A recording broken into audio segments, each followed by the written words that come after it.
Tonight, we will crown a champion of the Central Conference. What more needs to be said? It's one of the most intriguing storylines of the USL 2 2024 playoffs, a 29-year veteran program with more wins, more champions. Cinderella story. Its first seeded champion of the Great Lakes Division, Flint City Bucks, taking on the hosts and second seeded of this pod, Peoria City. Welcome into Shea Stadium, everybody. I'm Cody Roskins, alongside me, Jonathan Michael. Jonathan, as we take a quick look at the bracket, we see just a few hours ago, FC Tucson advancing to the National Semifinal. They'll await the winner of tonight's matchup. Yeah, great win for FC Tucson. It really showed a lot of resilience. Went down 1-0 in the first half, scored twice in the second half, including the game winner in the 81st minute. So they're going to pose a stiff test for whoever wins this game. Already beat Ventura County. Really looking forward to this game, though. I think this is going to be the game to match. Conflicting storylines tonight. A champion that really doesn't bow much to anybody scored down 9 to 11 men to win their last playoff matchup in Flint City. But on the other hand, it's Peoria City, who many said are punching above their weight class tonight. Yeah, certainly. Really, no one expected Peoria City to get this far in the playoffs. It looked like they were dead to rights against Des Moines, down 5-4 in the second minute of stoppage time in extra time. Then they scored a goal on the final play of the game by Fritz Volmar. Although a big storyline tonight, though, he and Abasa Aramiao, two defenders for Peoria City, two key ones are from the back line, are gone tonight. Now, Flint City will also work slightly shorthanded. They had 2 yellow cards in their last playoff match, one of which has been rescinded, so not necessarily shorthanded, but they'll make some adjustments tonight as well. Yeah, certainly. Again, Flint City really played well against Fort Wayne, even when they were down 1, sometimes even 2 guys. I think even when they were down by 1 or 2 guys, they still had the advantage on the field, and most of the time they were controlling the pace. They looked really impressive. So when they have full 11 strength tonight, it's going to be a fun game to watch. We're expecting between 1,500 fans and 2,000 fans to cram in here at Shea Stadium in Peoria, Illinois tonight, John.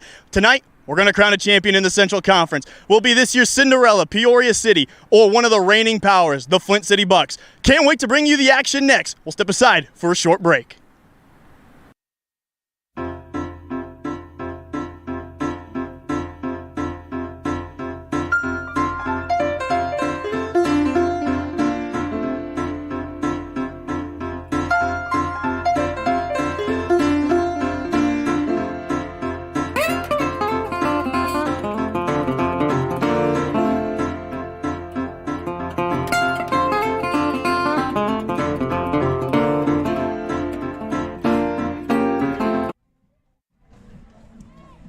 And with that, welcome fans to Shea Stadium here in Peoria, Illinois, the host venue for tonight's Central Conference Championship between the perennial power and #1 seeded out of the Great Lakes. It's the Flint City Bucks and the #2 seeded runner-up in the Heartland and host of this conference final, Peoria City.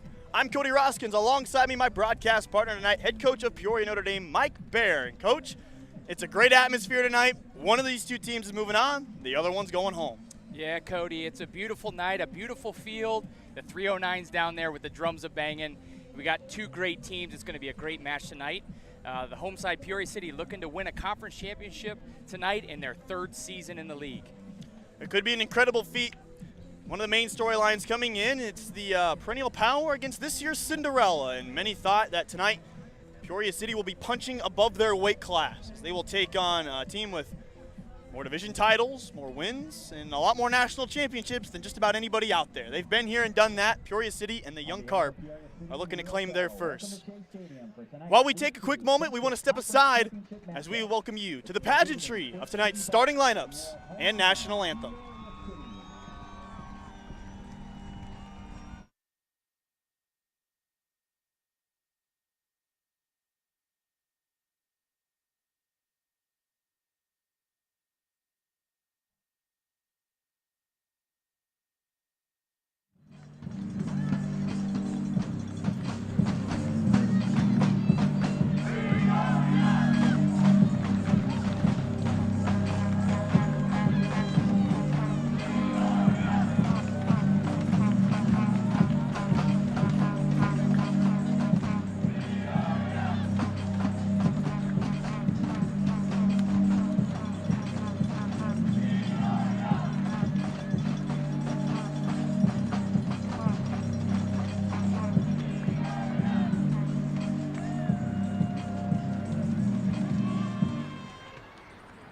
and gentlemen, at this time we ask that you please rise if you are able. Gentlemen, please remove your caps and face the colors atop the grandstand with your hand over your heart for the playing of our national anthem.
Tonight's USL League 2 game officials are Nemanja Stevanovic, Ivan Bursiaga, Quinn Bukovic, and Enoch Oladipo.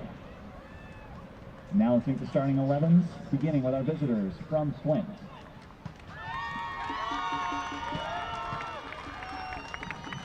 In goal, number 31, Jacob Grisiak. Number 2, Scott McLeod. Number 5, Jonas Bukti.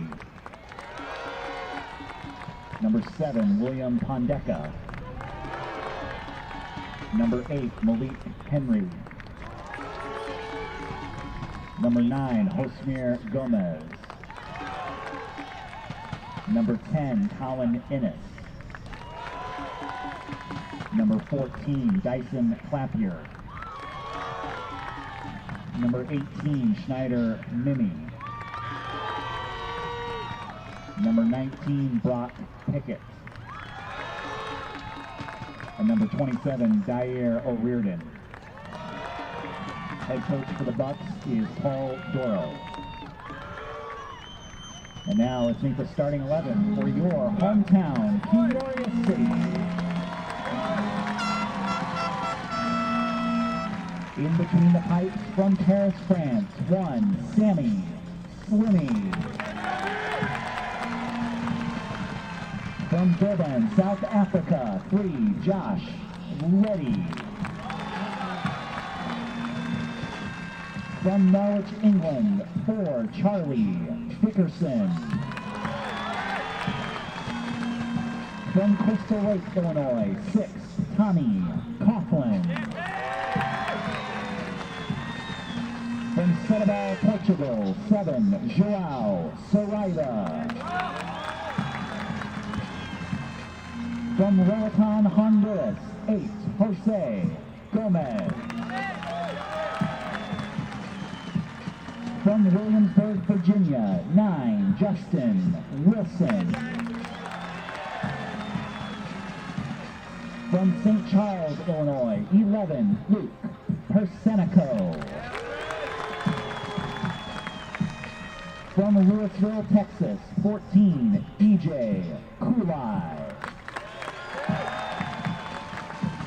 From Morton, Illinois, 20, Wes Gibson. And from Harald, Denmark, 23, Jonas Lishoy.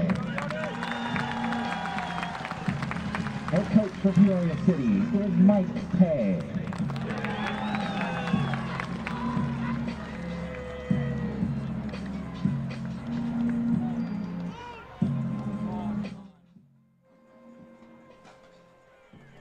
And with that, fans, I want you to take a quick glance to your screen as we bring you a big reason why this one is so highly anticipated, hyped, any superlative adjective you could throw on it. The 2 seeds have been wild cards on the left-hand side of the bracket. 5 won first-round games. 3 reached the conference finals, all 3 of which played here in Peoria today. One was sent home in Project 510, one moved on in FC Tucson, and one's fate is still yet to be decided in Peoria City.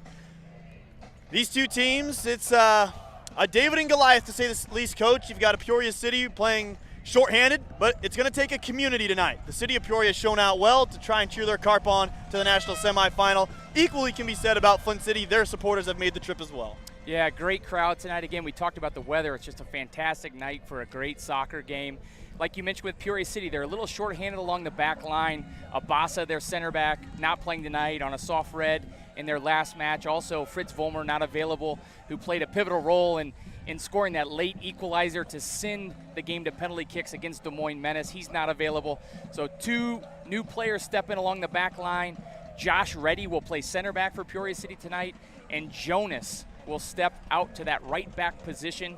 More of an attacking player, but going to slide back and be an attacker from the back line for Peoria City tonight. Tonight's officials: Ivan Bursiaga, Enoch Oladipo, and Mahana Stefanovic will be the three in control of the match tonight. Break down the uniform matchup. It'll be Flint City in the all-red roads with gold trim and numbers. Peoria City, it'll be the all-blacks with gold numbers and gold trim.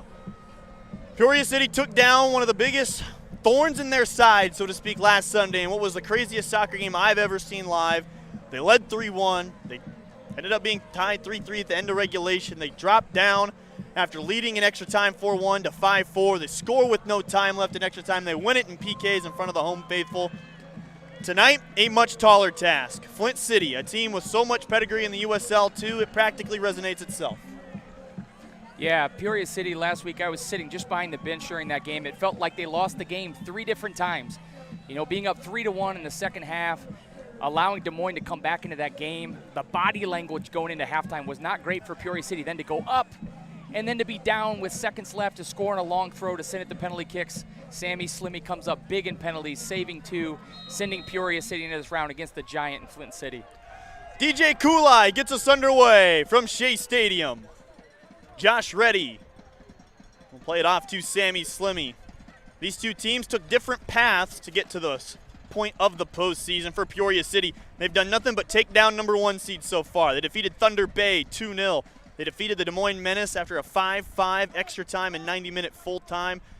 Took them down 4-2 in PKs. For Flint City, they took down the Cleveland Force 1-0 and then Fort Wayne FC 2-1.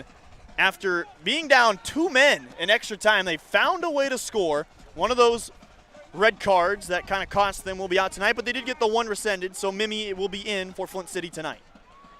Yeah, interesting start to this game. Peoria City lining up in a 4-2-3-1 formation. Flint City coming out in that 4-3-3, so matching systems. Early on, Peoria City in possession, splitting their center backs, getting their wide backs high up the pitch. I think one of the names we're going to hear a lot tonight is number 8, Malik Henry, playing on the right wing for Flint City. Not the football Malik Henry, the soccer Malik Henry. As this one will be out for a Flint City corner, as that was Josemir Gomez, man out of Butler by way of Indianapolis, Indiana.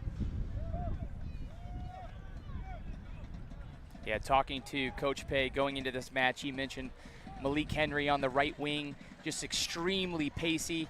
We'll see how Peoria City handles him tonight.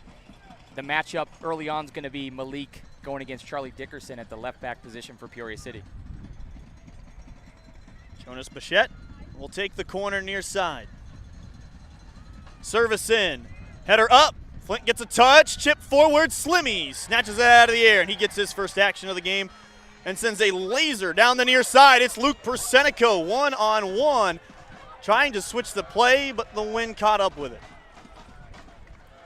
Yeah, nice little quick counterattack with the big boys for Flint City up on the corner kick.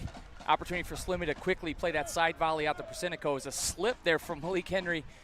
Persenico looking for the big switch, just wasn't able to connect. Coming into tonight, anticipating a lot of Flint City to maintain possession, which necessarily isn't okay with Peoria City's side of things. They did surrender much of the game to the Menace in terms of possession, but despite being outshot 28-12, and really they didn't even get to 12 attempts until about the last 10 minutes of extra time, Peoria City knows how to counter quickly, and they feel like that's an avenue in this match that they could try and equalize at times. Yeah, it's not how much you have the ball. It's not how many chances you create. It's how many goals you score. Peoria City last week against Des Moines, they scored on probably their first chance on goal, despite Des Moines starting the game really well and generating several chances before Peoria City even had their first chance. Peoria City's more than willing to give up some possession if they can make the most of their opportunities. That one intended for Henry along the right side, working against Charlie Dickerson, sporting the captain's band tonight for Peoria City. He's playing on his home field, so to speak, plays his college soccer here at Bradley University. So this is his home field for this upcoming fall season. Wes Gibson, ball over the top to Wilson. Said it is taken in by Pickett of Flint. One of the things, like I mentioned earlier, that we're seeing from Peoria City when they're in possession, they're splitting their center backs. Charlie and Jonas, both the right and the left backs for Peoria City, are getting very high. Their wings are coming in, and they're looking to target some longer balls over the Flint City backs. I think that's one of the things maybe coming into the game they thought they could exploit. One just over the head of Justin Wilson. Header won by Flint, and Malik Henry gets the first flick forward. Osmir go. Try and pedal to the right, now back inside. Here's Henry against Dickerson. Nice job by Charlie, just giving Malik a little bit of space, not allowing him to run at him. Because that's where he's going to be hard to defend, out in open space where he comes at you with a little bit of speed.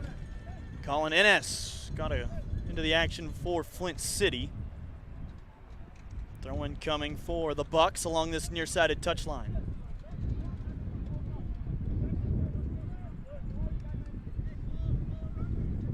Looks like they're setting up for a longer throw. This is the first opportunity they've had deep with a throw-in. Finds its way off of two Peoria City defenders first. Peoria City could break out if they get the ball up quickly. It looks like Jose Gomez was running that middle channel and just a little too overplayed. Yeah, correct me if I'm wrong, but I think Flint City scored on a long throw-in late in their match to send them into this match as well. It was a late header that did go in for the Bucks. I was watching that game on the drive back from Peoria after the Carp took down the Menace. Sammy Slimmy will let it take a bounce and curls it near side, shanked it a little bit. And Sammy had one of those giveaways early in the game against Des Moines as well. Just looked like the wind might have held it up there and didn't quite carry into the 18-yard box. Slimmy trying to make the safe bet there and just looking to play it with his feet. Slimmy's going to need to be on his toes tonight again. Peoria City working without essentially two members of their back line that have been staples this season. The U20 prospect for the men's national team, Fritz Volmar out of Northwestern, and Abasa Aramiao from Ghana is working on a double yellow equaling a red, so he's suspended for this match. Should Peoria City find their way through, though, he will be available for the semifinal match against FC Tucson. Yeah, it really is a contrast in styles here in the first few minutes of the game. Flint City looking to build the ball with passes, with possession. Peoria City, again, pushing almost 5 players along the back line and looking to play more direct balls. You've already seen it 3 or 4 more times. Here's that ball directly from the back to Charlie making a run forward. Tried to curl it towards Justin Wilson. Man from Williamsburg, Virginia. Graduated from Longwood University back in 2021. He's formerly of the Virginia Revolution in the UPSL. And here's Malik Henry, a guy we circled on our spot sheet tonight. Laid off, shot, and it sails into the Shea Brigade. There is one of the downsides for Charlie getting so far advanced forward in the attack is if Malik can catch him the other way in space. And that's what you saw right there. Charlie got caught up. Malik found the space out wide, connected a pass for a real good chance for Flint City. Here's Josh Reddy. He's typically a holding midfielder. Working along the back line tonight. Somehow Slimmy picks out Gomez, going over the top to Luke Persenico. First real chance for Peoria City to get in the final third. Joao Saraiva, he'll put on a shot and plays it well high. And that one will go on to Nebraska Avenue. For me, one of the highlights for Peoria City here, at least recently, is Gomez coming out of the midfield, picking up the ball. His range of passing is phenomenal, able to connect probably a 40 to 50-yard pass, switching play and putting it in Peoria City's most dynamic attackers on his feet.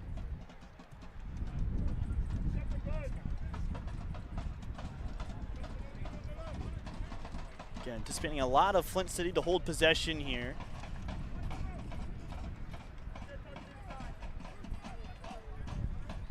Peoria City will press at times. They usually do it later in halves or towards the end of the game. Near side, McLeod.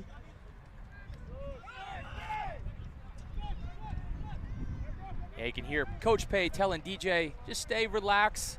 No reason to chase the ball around the back line. They have the numbers behind the ball to defend. No sense killing your legs chasing the ball, but be ready to play off the counterattack. Ball loose in the midfield. Taken in by Josemir Gomez. That will belong to Flint City along that far-sided touchline.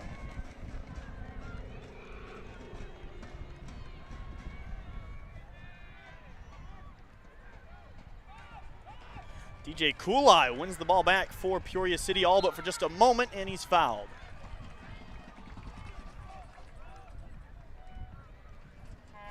So one of the guys that we also had circled, but for a different reason, this is Jonas Lashoy, man out of Bryant. He is typically a winger, but due to Abasa Aramiao and Fritz Volmar being out of action today, he's being called upon to play right back and really join the attack at times. But he's going to be a big part of, one, checking the speed of Flint City, but also this will really stretch his capabilities up and down the field tonight. It's going to take a lot out of him. Yeah, Jonas, probably his biggest strength is his speed. He has the ability to attack with pace, so having him in that wide back position tonight, he's going to be able to attack, but he's also going to have to defend tonight.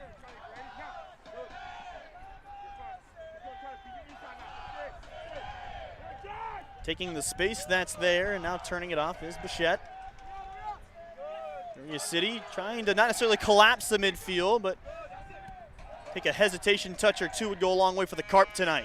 Again, they are definitely the David in this David-Goliath matchup.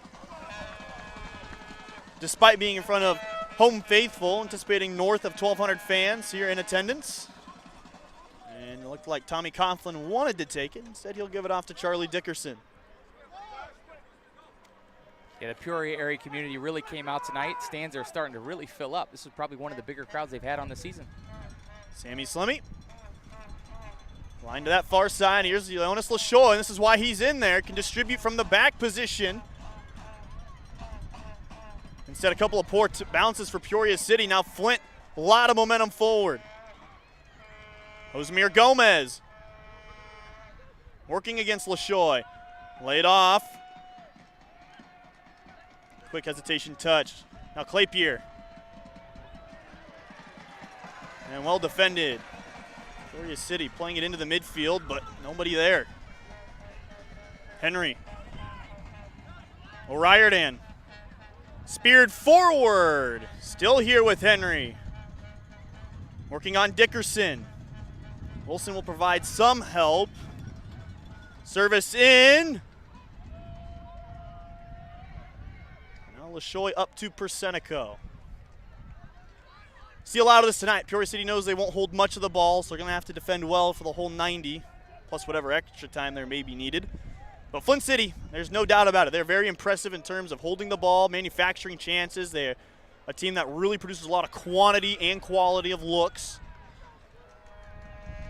Yeah, for Peoria City, probably the last 3 times they have won possession, kind of had some careless giveaways. So a big key for them is going to be when they do get on the ball to make the most of it, whether that's some of this direct play they're looking to have or if they do try to connect passes to not give it away in their defensive half of the field. Justin Wilson to Dickerson. Laid off to Jose Gomez. Your man to watch tonight for the Carp. Lined over the top to Persenico. Lashoy's there and runs it down, and it goes across the far touchline back to Flint City. I was just bragging him up, and then he missed that pass. He may have told you that he was trying to play that to Jonas, but I think he was trying to target Persenico again there out in the wide areas.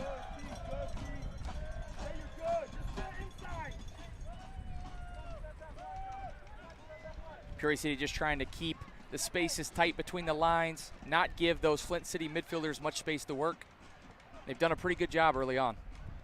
Jose Gomez off to Lashoy. Trying to get it to Persenico. One back well by Flint.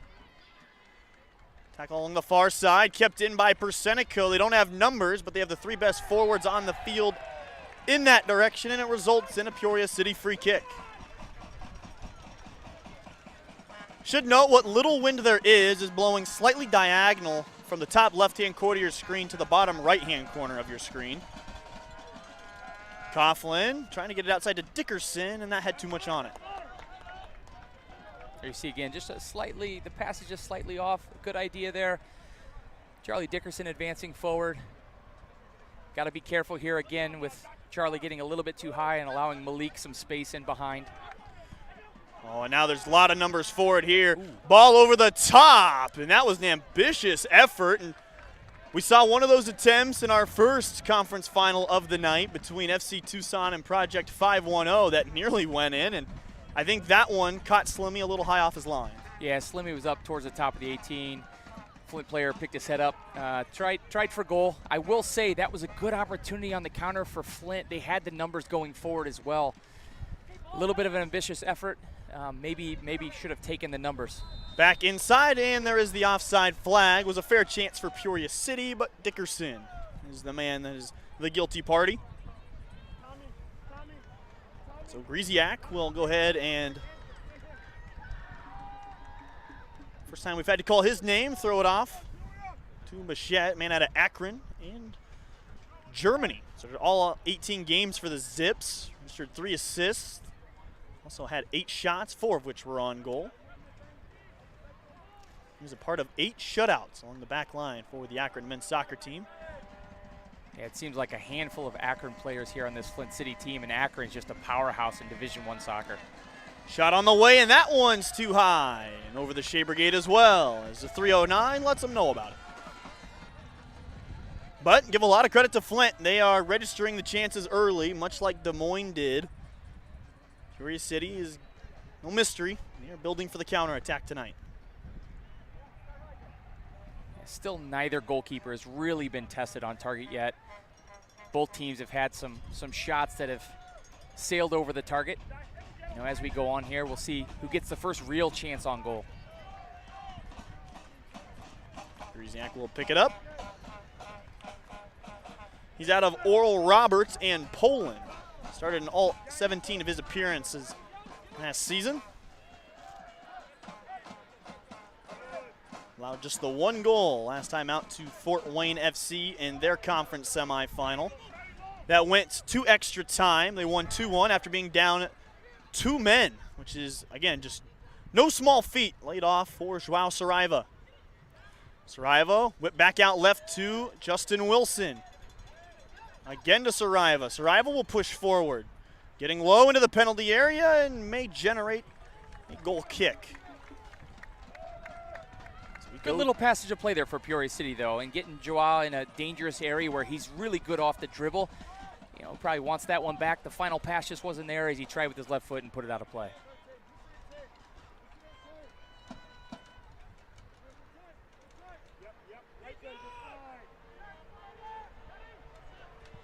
Ball out wide to that far side of the field. Could have some combination here. Jonas Bichette.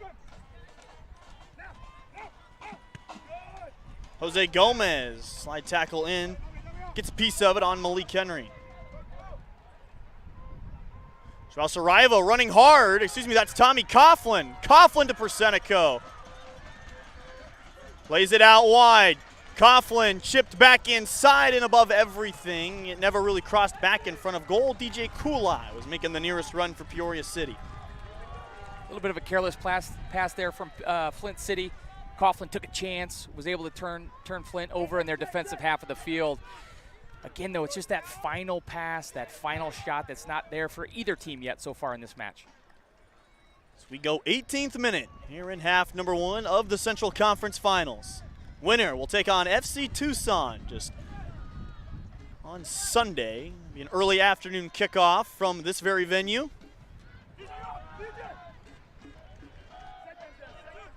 Henry will pick up the second touch for Flint. And a foul will be given to Jose Gomez.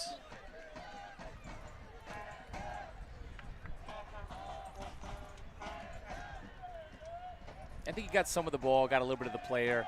Might have had his studs up coming in for that tackle. Most times there, you're probably going to pick up the foul. Yeah, no problem with the call. And again, we'll have a good officiating crew here tonight. Again, those officials for you: Ivan Bursiaga, Enoch Oladipo, and Noman Stefanovic.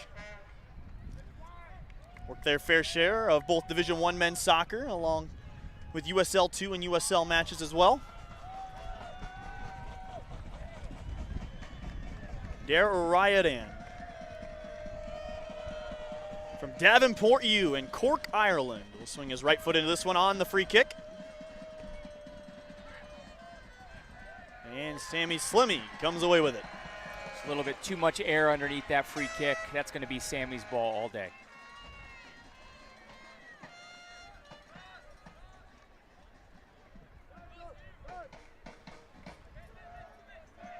Ready. It takes a bad touch for Peoria City. Chance here for Flint. Carrying throughs. Ready. Clears it out of it for just a moment. Dangerous moments for Peoria City. Out wide to Gomez. Now to Persenico. Keeps it in. Persenico off to Gomez. And nothing doing. Peoria City there pushing those fullbacks up the field. Ready with a little bit of a giveaway there. Caused a great chance for Flint. And I believe that was Tommy Coughlin that tracked back out of the midfield. Got his foot in there for the tackle. Really a dangerous tackle to make coming from behind in your own 18, but was able to poke the ball away. Again, two players playing out of position along the back line for Peoria City. They're just going to have to try and gut this one out. Meanwhile, Flint playing slightly shorthanded. They have one red on the books tonight. They do get Mimi back. And I talked with head coach Paul Doro before the match today, head coach at Oakland. He was saying there are no seeds left. Make no mistakes about it, shorthanded or not. They know Peoria City's a quality side, and vice versa. They know that they themselves in Flint are a very talented team, and he's like, we just have to come out, tackle our ones and twos, and we'll be okay tonight.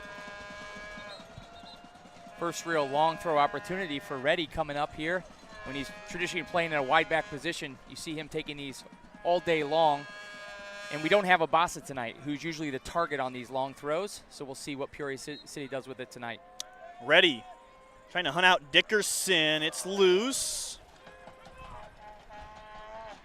Played up the near side and taken away by Jose Gomez.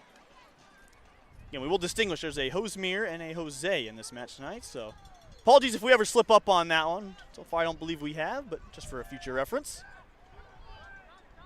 Dickerson laid off. Tommy Coughlin. Back to Coughlin, but well won by Brock Pickett.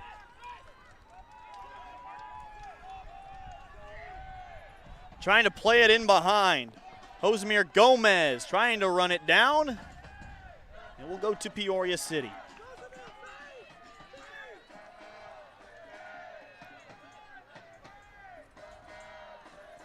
Josh Reddy taking the space that's there to Coughlin. Tommy Coughlin out of Crystal Lake, Illinois. Probably one of the most active midfielders you will see. He definitely puts in the miles there in the midfield for Peoria City, up and down, sideline to sideline. Kulai lost it along the near side. It will go back to Flint.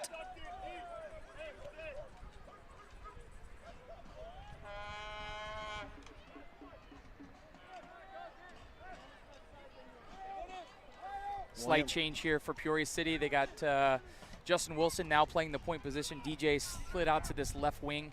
Coach Pay gives a little bit of freedom to his front three to interchange positions throughout the match. Oh, here's a chance for Hosmer Gomez. Carries inside, working against Josh Reddy, and it generates another Flint City Bucks corner.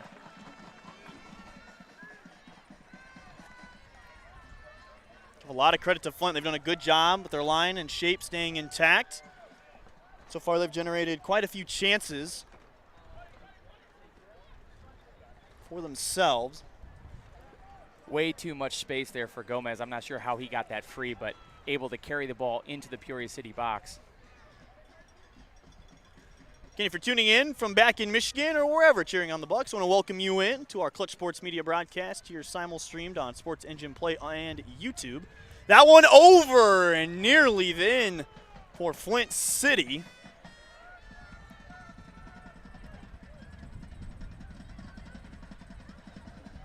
A really good ball played in.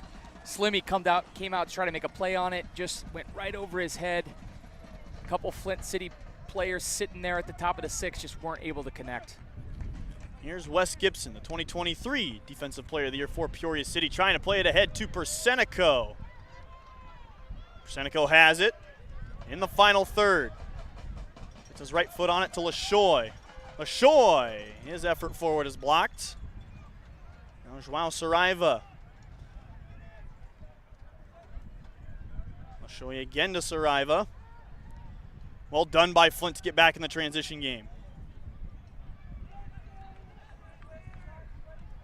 That was the second slippage I saw from a Flint City player so far tonight.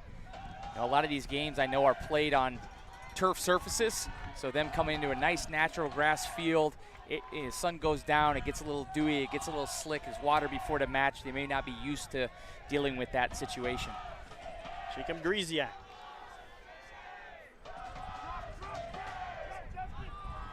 Ball out wide. We're just about halfway gone here in this first half as we get to the 24th minute.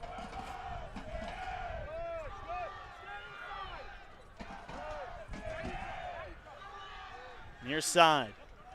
Working against Wilson. Now here's Henry on Dickerson.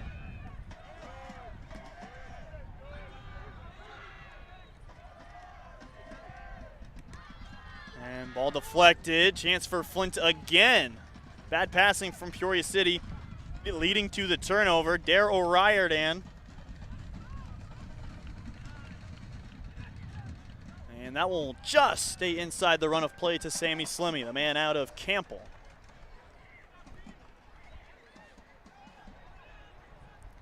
There you saw probably the third or fourth giveaway from Peoria City in their defensive half of the field. Got to be really careful turning over there and giving Flint some chances they otherwise wouldn't create on their own. DJ Kulai trying to get on the shoulder of one of the center backs. Instead, Griziak corrals it. As we go 26th minute.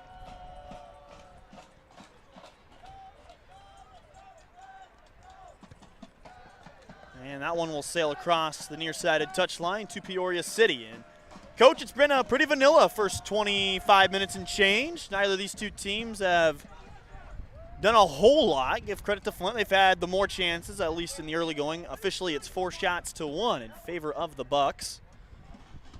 Ball over the top for Wilson. Griziak retreats. Here's Kulai. Kulai laid off. Persenico. He goes down. I don't think either of the Carp knew who wanted to pull the trigger. Yeah, DJ came inside on his right foot. You thought he was going to pull the trigger and look to lay off to Persenico, who almost looked like he stepped on the ball and the ball got taken out from underneath his foot. But there you see that longer ball back to front paying off for Peoria City. They've been looking for it all half. That time they were able to play DJ into space and he was able to use his speed.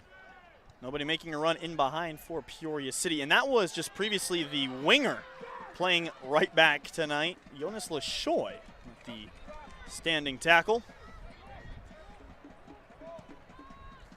Going near side, here is Henry. He's got a lot of pace, ton of speed. Chipped back inside, takes one hop, and it clears. Number 9 intended for Hosmer Gomez. Threatening look from Malik Henry. I feel like as the half has gone on, Peoria City's doing a little bit better job targeting those longer passes and giving their front 3 to front 5 when the fullbacks advance forward a real chance to get on the end of those balls. And then what Coach Pay's yelling out is, if we're not going to get on the end of the first ball and Flint wins that first ball, can we pick up the seconds in the midfield? Luke Persenico will dish it off to LaShoy. Too far out for a Josh Reddy long throw. Will be marked by Colin Inez.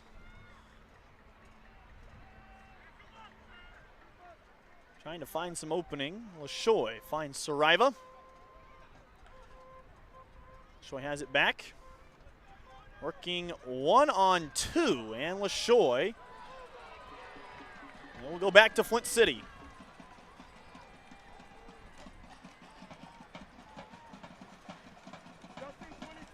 Yeah, really looking for the first team to make the most of their moments. So far, we've seen both teams get into the final third, create chances, but the final shot is off target, the final pass is off target. Neither goalkeeper has yet to be tested. Jose Gomez to Coughlin, and just overextended passing for Peoria City leads to the turnover taken in by Daryl Riordan. And Reddy, it's a little tangled up there with Josmir Gomez, who's had a very active first half. He has definitely found himself into the groove of this game as the central striker. Yeah, Gomez has definitely played a part in this game. Looks like a nice, big, strong body up there, too, and there was one of the first times Flint looked with more of a longer targeted pass up to Gomez. Near side again to Henry. He will drive forward, working on Jose Gomez, gets by him. And Tommy Coughlin, all for just a moment, won the ball back, but Daryl Riordan. Peoria City's going to take that all day with Malik coming inside to his weaker left foot, going away from the goal, and then passing the ball off his foot. What we want to try to avoid for Peoria City is where Malik can get a head of steam coming forward on his favorable right foot and be able to get down the right flank. Working along that far side, able to find some space to Colin Innes. He tries to go top of the formation, does so. Wes Gibson with a little side heel push forward. Here's DJ Kulai. Kulai, officials will say play on. Kulai wanting the foul, and you can see both sides to the argument on that one. Not a ton there. Yeah, I don't think that's a foul. He took a little bit of contact, a little push in the back, got put off balance, ended up kind of stumbling over the ball. Give and go. Jose Gomez running forward and hard tackle. Got the ball, so well played by Flint. Joao Saraiva trying to win it back. Here's Wilson, and there's a foul and a yellow on Justin Wilson. So we have our first booking of the night. Yeah, I think that's a little bit of frustration from Wilson after the foul on Gomez that Gomez felt was a foul. I think it was a clean tackle. Gomez came in to make a play, got his elbow up a little bit high, made contact, and probably rightfully so deserved the caution. As we get past the 31st minute.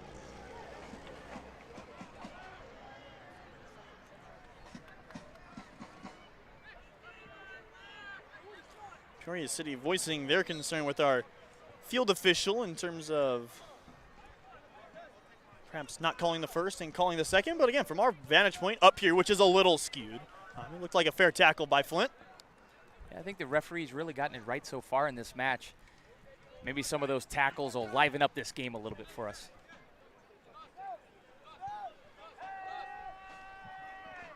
And these two teams haven't generated a ton. Just a total of 5 shots officially registered here in this first half.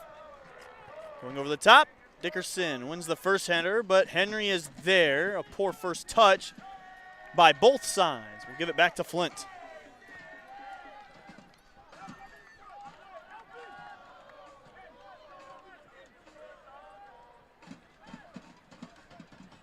Back to Henry. Tries to attack Dickerson. Dickerson, slide tackle, generates a Flint City corner. Third corner of the night for the Bucks. Jonas Bichette will make the trot to the near-sided corner flag to try and put this one in for service. The last one was extremely dangerous. That whipping ball that Slimmy misjudged, went over his head. See if they can create another great goal-scoring opportunity off of this corner kick. Field official wanting some words around Sammy Slimmy, and an often strategy is try and wall off the keeper, more or less. And again, this is a club in its 29th year for Flint City against a team in their 3rd. So a lot of experience, a lot of pedigree for one side, a team just trying to make a name for themselves on the other. Line towards that back post, dangerous chance. Still free, turn, put back inside. Slimmy stops it on the doorstep. I think that was Gomez potentially that got the deflection on that shot. Otherwise, that could have been trouble. And Peoria City will be first to this one after Griziak makes the smart play and letting his team get back. Here's Persenico. Persenico, step over, shot, and that one was hooked. Caught the bottom part of the ball. Exactly what Persenico wanted there, cutting into his favored left foot, getting a clean strike off, but just not able to get it on target. And that's kind of been the story of the half so far for Peoria City. They've gotten off a few chances, but nothing on target yet.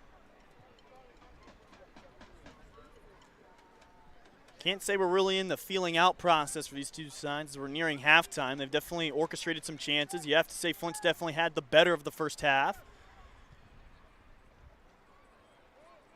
And that one will be escorted out of play to Peoria City.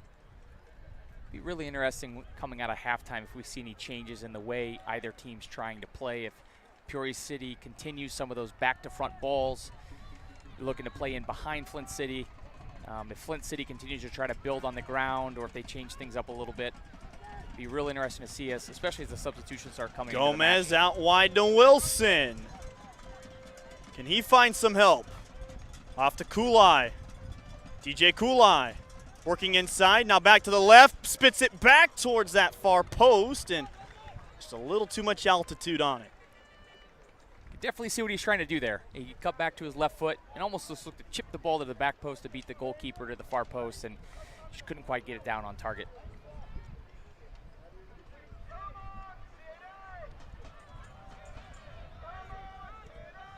Ball out wide.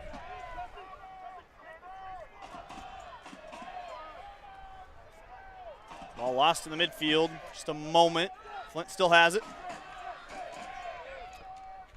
35th minute here in half number one, still scoreless. Cody Roskins here alongside me, head coach of Peoria Notre Dame, the very prominent high school program here in Peoria, Mike Baer. And Coach, as you wind down the final 10 minutes, I guess just a synopsis of the first half. Both teams, punch, counter punch. I think both teams are doing what they want to do in terms of their game plan coming into the match. It's just really comes down to the final third and the final pass, the final shot just really hasn't been there for either team yet. Definitely Flint seems to be the stronger side, had more of the ball, but Peoria City probably came into this match expecting not to have as much of the ball. So again, both teams kind of doing what they want. Who's going to take the first punch? Who's going to make the first blow?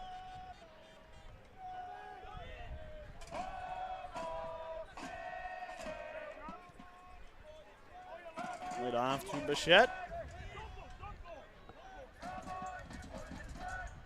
Now Malik Henry. And that's one of the matches we talked a lot about coming into this match was Malik Henry against Charlie Dickerson. So far, Charlie stood up and done a great job. You know, everything I heard in the scouting report was about Malik getting the ball and using his pace to run at defenders, and we really haven't seen that from him yet in this first half. Foul on Josmir Gomez against Jose Gomez. And so Peoria City will take the free kick to Wes Gibson. Lined in over the top, trying to get it to LaShoy, making a rare run from that right back spot. Really has to count on Persenico to kind of trade off at some point tonight. I was going to see if Jonas was like, you know what, Persenico, why don't you stay back there and play some right back so I can be on the wing, my more comfortable position, but they've exchanged back. Jonas got back. That is what he gives you in that position, the ability to use his pace to get forward. Dickerson able to cut it out from Henry. Coughlin back to Wes Gibson.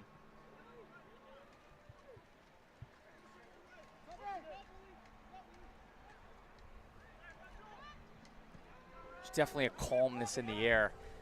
Yeah, neither team really feels like they're necessarily exerting a ton, but overly pressed. DJ Kulai trying to find some help, flicked forward, still curled. Now was nearly on the left foot of Persenico. That's one of Persenico's best moves. He looks just to lift the ball over the defender's foot. He did it last week against Des Moines Menace. Defender was ready for it and was able to poke it away. 37th minute, just about gone here in half number one. Nice job getting it to the foot of the central striker. Now trying to turn and burn is Josmir Gomez. And that one, much like a lot of the shots here in half number one, has been a fair amount off and due to the deflection it took. So it will generate another Flint City Bucks corner. You know, sometimes those deflections are the ones that end up in the back of the net. You know, like we saw last Sunday with Peoria City, the goal they scored in the final. I had my stopwatch, and it was over the allotted time they said to add back on. And Fritz Volmar took one deflection off of a Menace defender to put it 5-5. Yeah, the funny thing about that goal, it was off our throw-in. Peoria City throw-in became a header for Des Moines, another header from Des Moines. A shot from Volmer. Ooh. Headed back post, and that had Slimmy beat. Carp survive another scare. And again, coming into the postseason, Mike Pay thought that was a spot where Peoria City was not really going to have a advantage more often than not. They do have Amasa Aramiao, but more often than not, his height isn't enough, and tonight he's not even available. Yeah, I'll tell you what, that shot I think was a little bit closer than everybody thinks. Our angle, that looked like that was tailored towards the top far post. And Saraiva goes over it. It will be a goal kick. It took a touch off of Saraiva.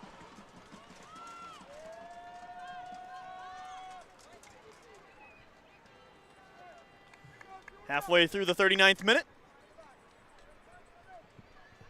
Again, only the one yellow card really of note here in half number one. Won't be a ton of stoppage time tacked back onto this first half. Dickerson to Gomez.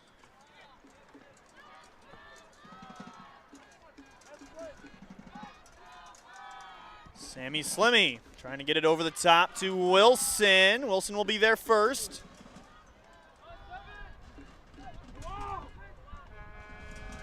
Played off to Joao Saraiva. I guess why build it with passes if you can get there with one pass? Saraiva, well done by Flint. They've done such a good job in the transition game here today. Getting back quickly, cutting off many approaches from Peoria City. And the offside flag is up. Yeah, that's one as a coach you don't ever want to see from your team, because Charlie's looking across the line of Flint City. Should be able to hold himself onside.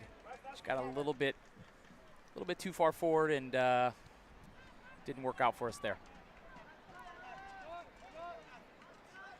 You got a quick read of the stats so far in this one for the home-sided Peoria City. 3 shots and 2 saves, no corners. For the visitors from Flint City, it's been 6 shots, no saves, 4 corners.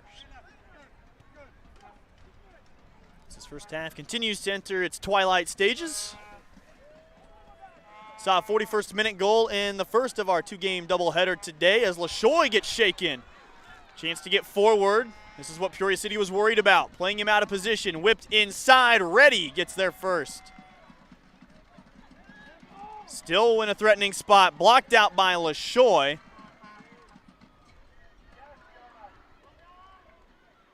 Persenica walled off on that near side corner flag, and it's played up the line, but it's still with the Bucks. You know, there Jonas got beat. He got wrong-footed. He got put to the ground, but great job of hopping up and recovering and ended up denying some service and a corner kick for Flint City. A lot of space here for Bichette. Out wide to Henry.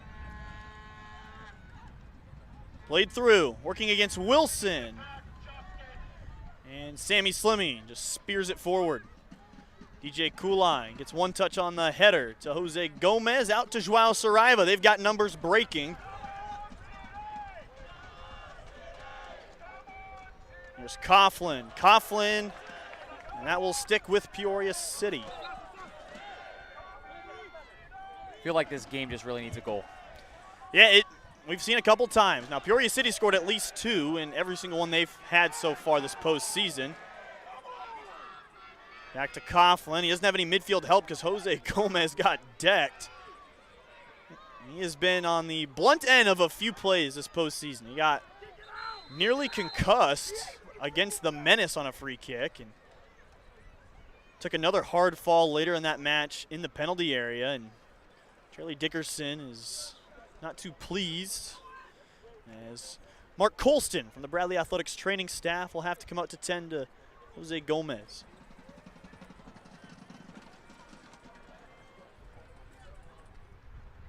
This is definitely one of the calmest matches we've had here at Shea Stadium, and it's on the biggest stage. And I don't know if that means that both teams are just confident and quiet or what, but I saw Mike Pay sitting out on the bleachers earlier and just feet kicked up. He's like, I'm feeling pretty good about today. Yeah, at this point, you know, you've done everything you can do in training. You come out with a game plan, and then it's up to the players to perform on the field. Again, like I just mentioned, I just think this game just needs a goal. You know, once we see a goal, I think this game's really going to open up. Right now, I think both teams are a little unwilling to take unnecessary risks. They don't want to have the mistake that's going to result in a goal that could change this contest. So a yellow will be awarded when it's all said and done.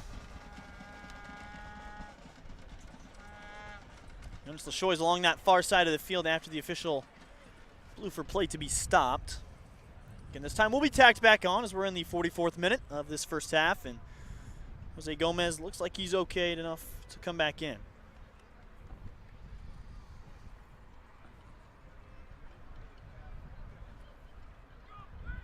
I think all these fans are just looking for something to excite them. It just feels a little bit, the environment feels a little bit dead for so many people. And I think the fans, Peoria City just needs to have a moment here to liven up this environment. Well, Peoria is a soccer town. They've definitely had a lot of basketball history at Bradley, but it's a town that loves their soccer as LaShoy tries to run in on that one, and they know how big of a moment it is. They're hanging on every swing of the ball, and equally so, those from Flint that have made the trip down. I've heard them start a few Let's Go Bucks chants.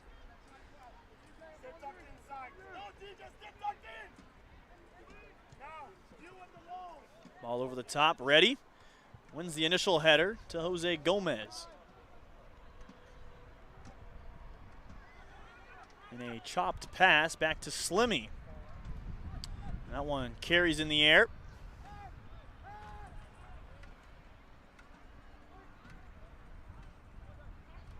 Saraiva wins it. Trying to get it forward to Kulai.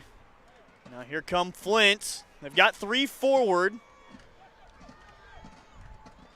Ready, tries to get in the middle. Strong tackle by Wes Gibson. That gets the crowd to their feet.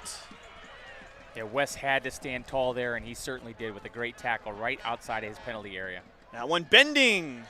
And it had that maybe straightened out. I don't know if Slimmy was close enough in to track it down, but it bent just slightly to the left. So we're in the 45th minute. Official time is being kept on the field now.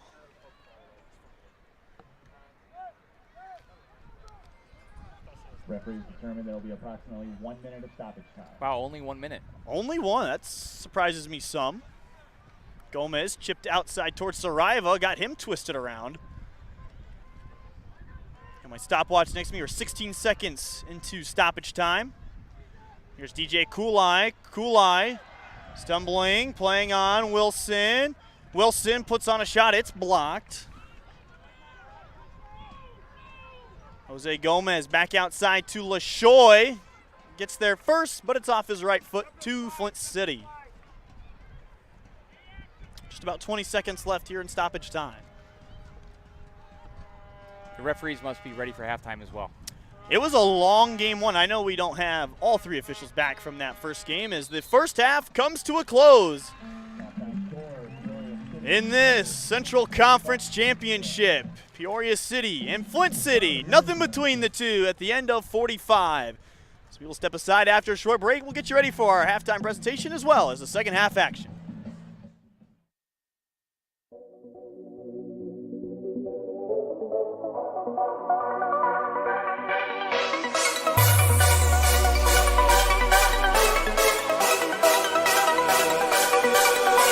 Central Illinois, we're going to overtime.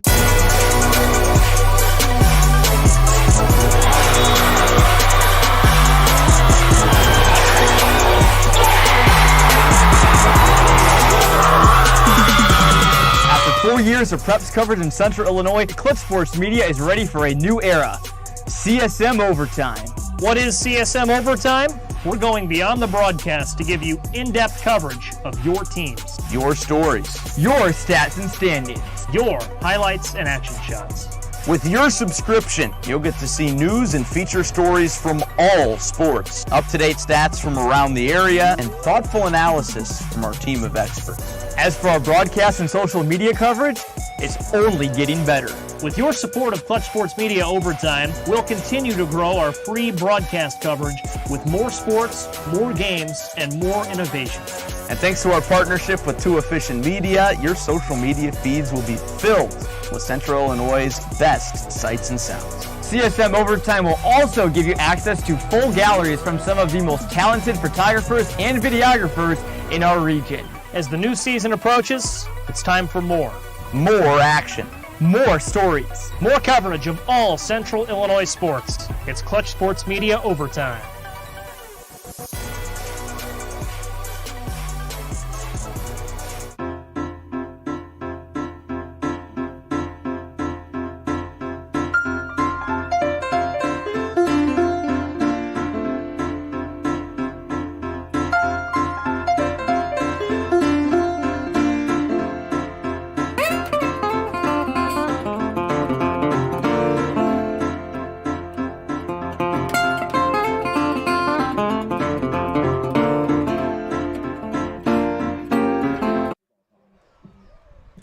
Welcome back, fans. Shea Stadium in Peoria, Illinois, the host venue for tonight's Central Conference Championship, where it's 0-0 between Peoria City and Flint City. I'm Cody Roskins. Alongside me, Nick Dorn, joining me here at halftime. Nick, a vanilla first half, no goals, some chances, but for the most part, just a well-played 45 minutes. Very attacking first half. Not as many shots as you would think for how fast they were playing, but defense were stopping them, but they were still moving the ball very fast, both teams.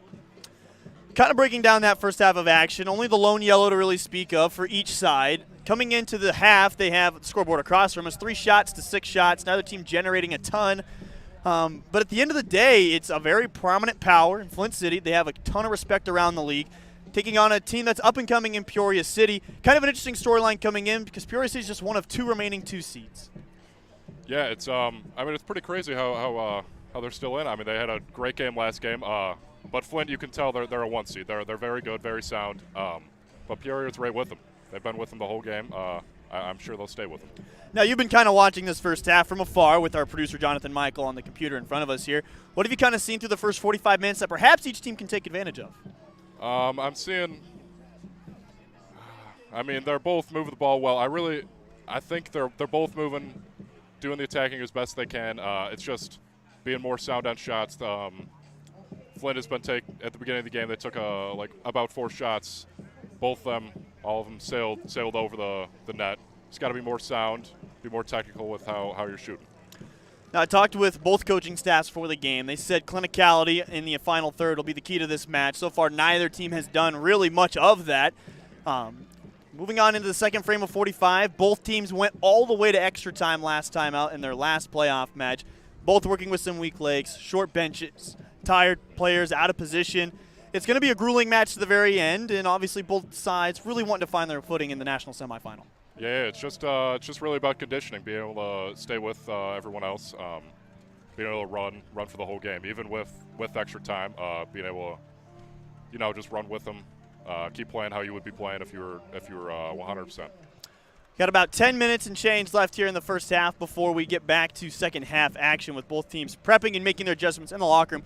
One thing we've always noted about Peoria City this season, in every single regular season second half besides one, they have found a goal in the second half. And so they are really trying to find a way to pressure forward, but at the same time, you've got to give respect to Flint, mainly because they're so fast down the edges and they've played very well in the midfield.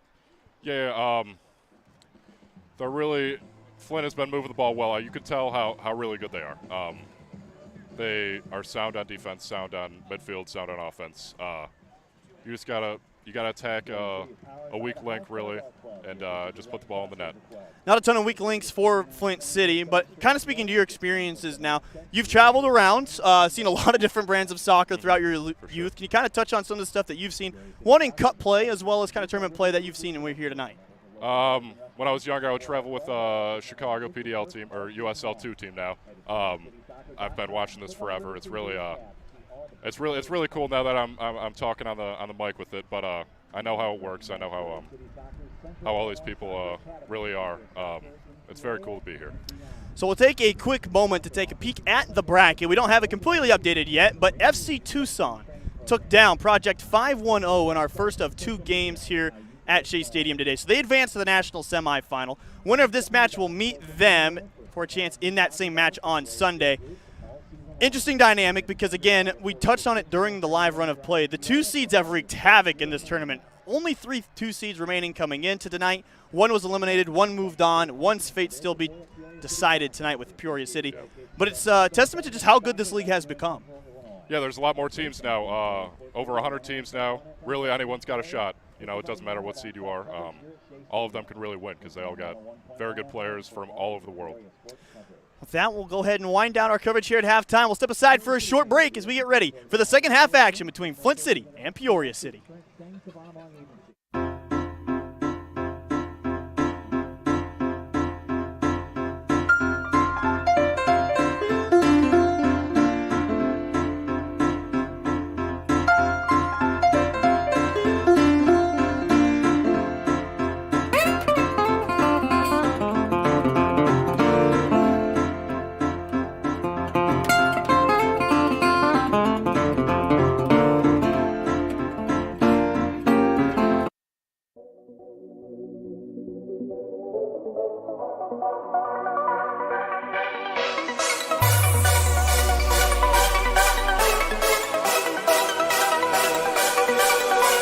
Central Illinois, we're going to overtime.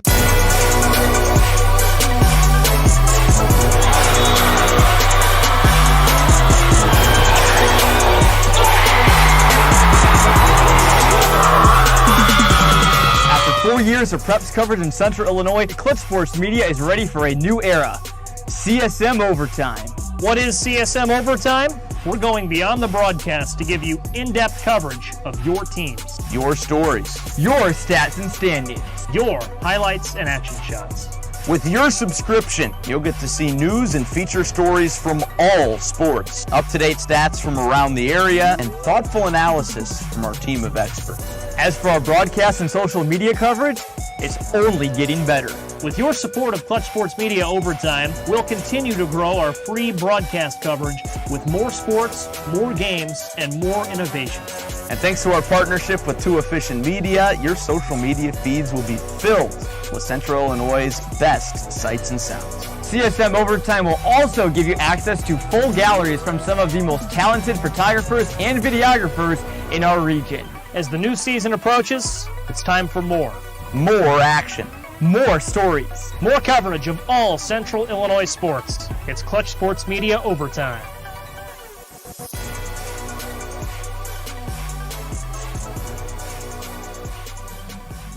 Welcome back to Shea Stadium as we continue to rattle off the last few minutes here before halftime. Cody Roskins here, bringing you some more details of what got these teams to this point. First, for the Flint City Bucks. Not only were they a dominant force throughout the regular season, this is their 13th berth in the last 14 years. They've got 9 conference finals appearances in that span. And you see those last middle two bullets, allowed 1 goal or less in 12 games. And we've touched on it a couple times throughout the broadcast. Scored the go-ahead goal with only 9 men in their conference semifinal match against Fort Wayne FC. They've just been a continued powerhouse and perennial problem for anybody in the USL 2, especially in the postseason. On the other side of that, it's the third season. The young Peoria City Carp, just their second ever USL 2 postseason berth since beginning play back in 2021-22. They averaged a very modest 3.4 goals per game in their last 5 matches. They beat Heartland Division champion Des Moines 4-2 in penalties after going 5-5 all the way through extra time. They also drew the Menace twice through the regular season. We've touched on a lot, but Luke Persenico is the spoon that stirs the drink. 12 goals on his season thus far. Touching more on that 9-man just iconic win for Flint City. Not only did they find the way to claw out that result, but they also managed to scratch across a berth in this match tonight. They played 32 minutes with less than 11 men back on Sunday. Red cards to Schneider Mimi and the 78th and Landon Fisher in the 105th. And the last goal there scored by Baraka Tarleton in the 115th minute off a header. And it was a phenomenal effort. Talked to the coaching staff for the game tonight. They're looking for more resiliency like that tonight to find them through. On the other side of the equation, another team that went the full 115, a game for the ages for Peoria City. Des Moines scored 2 goals in the second half to force extra time in an 11-minute span. Peoria City took the lead in extra time, 4-3, before turning it around in a 4-5 deficit. Fritz Volmar, U.S. men's national team U20 prospect, scored the last goal of stop extra time at 5 before Peoria City would go on to win it in penalty kicks 4-2 after Sammy Slimmy stopped 2 of them. We've got just about 4 minutes left here in the first half as these two teams continue to try and find a game plan and adjust for what could come here in half number 2. Again, Cody Roskins here. Mike Baer joining me shortly again after a quick jaunt around the friendlies here in Peoria. And Coach, we just got done running down what it took to get both teams here. For Flint, down 2 men. They scored with, 32 minutes of playing with those 9 men, and the 115th minute to get here. Peoria City took down their division rival and thorn in their side in the Menace. But tonight, neither team has really thrown a big uppercut yet. Yeah, I think we're just waiting for that first goal to really open this game up. But the way the game has gone for the first 45 minutes, 1 goal might be enough to win this contest. As again, only about 3.5 minutes to go as some of the Peoria City bench has made their way back out onto the field. Still awaiting some of both teams to come out of the locker room. And Coach is kind of recapping the day of soccer here in Peoria in game 1 of our doubleheader. It was a fantastic match. We saw a very young, the youngest team in the tournament actually, Project 510, go toe-to-toe with FC Tucson. Had the lead 1-0, had plenty of chances, couldn't quite punch them through, lost in the second half after back-to-back second-half goals. Tough way to go out of the playoffs, but they've got a lot of promise out there in Oakland. Yeah, talking to some of the people that are in the know around here, the Project 510 is a really interesting system because they have a USL championship side. So they played a lot of young players. I was told it was probably the youngest team in the entire USL too. And they're about developing the younger talent to help them in the first team. They come into the game with pre-planned substitution patterns. It's not about the results necessarily, it's more about development of the players, and that was really neat to see today. Now on the other side of that, FC Tucson advanced to their first ever national semifinal night. A huge step for that program. Not only have they been so close so often, they've had success in the postseason in years past. They were formerly in the USL 2 before jumping up to a different division, jumping back down to the USL 2, and that's a big moment for that club as well. Yeah, huge. I mean, for them, I'm sure traveling all the way from Arizona, I'm sure it wasn't easy traveling in here on an airplane, getting down to Peoria, getting prepared for this match, but I'm sure they're in attendance tonight, taking a look at this game and seeing what they're in store for on Sunday. That they are, most likely. It looks like just along the far side of the bleachers there, perhaps a contingency of FC Tucson members. A minute 40 left as Peoria City continues to trickle out of the locker room. So too now does the Flint City Bucks. And Coach, there's not much left to say about this one other than we're going to have a really fun next 45 minutes because somebody's either going home or we're going to extra time. Yeah, like we talked about before with that rivalry between Peoria City and Des Moines. Tonight, someone's got to win this game. Whether that's in regulation, overtime, or in penalties, there's going to be a winner and someone's going to advance to Sunday's match. Just as a reminder, Flint City won their division out of the Great Lakes with 33 points in the table. Joining them was Midwest United FC. They bowed out earlier in the postseason. For Peoria City, they were in perhaps the most chaotic division in all of the USL 2 with the Heartland Division. 4 teams finishing north of 21 points, all 4 of which had a chance to clinch a playoff spot going into the last 2 games of the season. But at the end of the day, there can only be 2. That's right, and it was a really fun season to see how that played out with all those teams in contention until the very end of the season. And fortunately for Peoria City here tonight, they not only got to host last week's round of games, they get to host this week's rounds of games, and potentially if they were advanced to a championship game, I've heard that they're in the running to potentially get the championship match. So but for them, they're just trying to get through this one right now.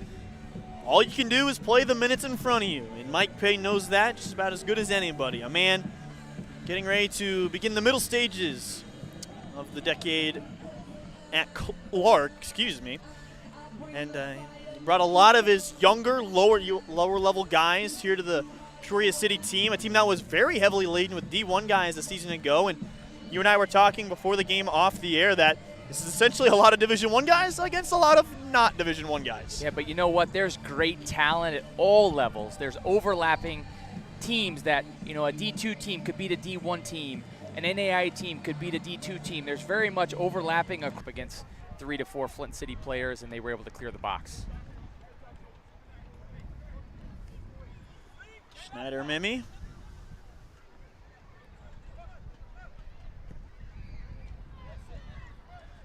Trying to get it in behind. LaShoy gets a little twisted around.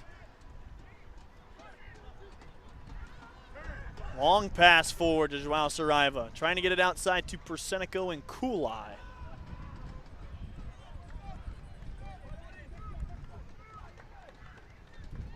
And it's going to be a lot of quick build-up.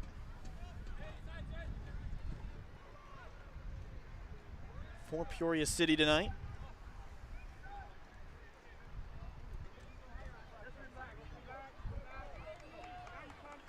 Near side here, again, Mimi. Again, he's one of those guys that had a red card in the last match, had it rescinded by the USL too, so he is available tonight. In, and that never broke back in, and so it'll belong to Griziak.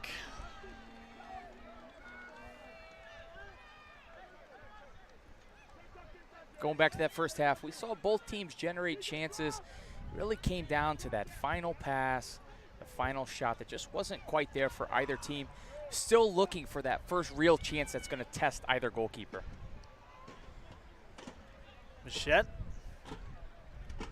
Riordan climbing up the ladder. Claypier.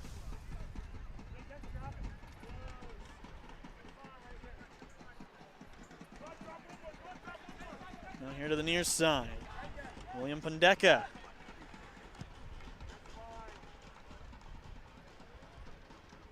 His college team actually played here last season here at Shea Stadium at Mercer, which was a 2-2 draw in which I saw one of the most spectacular goals I've ever seen. A ball shot from about 38, 40 yards out, ricocheted in for Bradley to level the match at 2-2 in that one. And that made SportsCenter's top 10 plays at number 3. And so I'm sure he remembers that day very well. And a game that Mercer probably should have had in the bag. And all of a sudden, he was going home with a draw. Mercer has some Bradley ties, actually, with their head coach, Brad Russo, and they're in the SoCon conference, and they're a perennial power in that conference, traditionally coming out of that league as a bid into the NCAA tournament.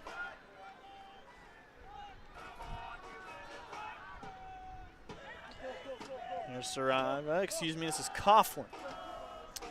Now you see LaShoy join the attack. 5 forward for Peoria City. They try to this near side to LaShoy. LaShoy inside. LaShoy still moving. LaShoy trying to cut it in. Lays it off to Persenico. Running out of real estate and well done by the Bucks. That's what Jonas will give you from that right back position, able to get forward. That direct play like we talked about from Peoria City got him in. Had some dribbling skill around the box and just couldn't quite generate a chance. Now ball over the top to Henry with no LaShoy back there to check him. Henry drives in on Coughlin. Shot curled and high. Yeah, you nailed it there, Cody. LaShoy had a hard time getting back from that run he made all the way into the box. One of the advantage for Peoria City, having those dual sixes, those dual defensive mids, you can get some cover in the wide area, so it created a matchup that Tommy Coughlin had to defend Malik Henry in space. And Malik was able to get off a good shot. And that is not the matchup Peoria City wants to see very often tonight. That is not necessarily speed against non-speed. It's two wingers essentially having to have a one-on-one war with each other.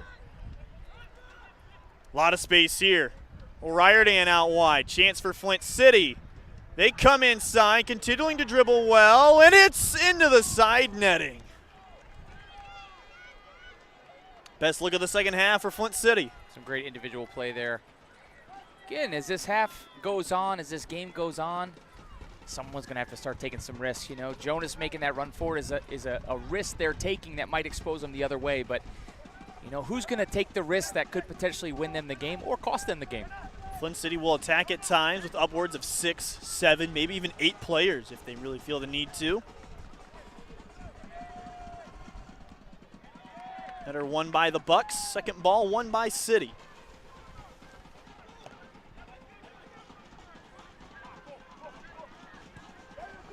Gibson trying to find it to DJ Kulai. Instead, here's Jonas LaShoy.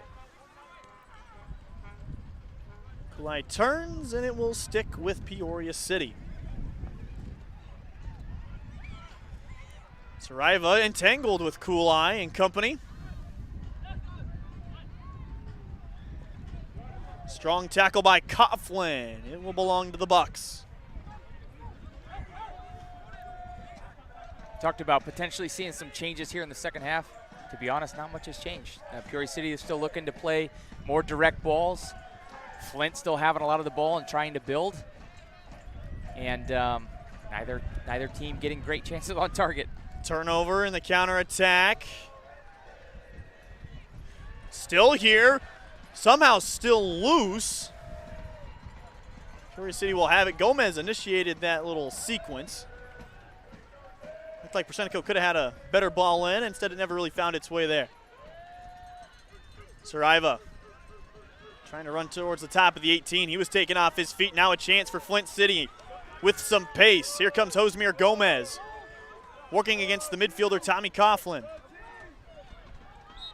And a foul against Tommy Coughlin in a semi-dangerous spot. Great job by Gomez there. He was off on that counterattack a little bit all by himself and was able to draw a foul and create a dangerous set-piece opportunity for Flint.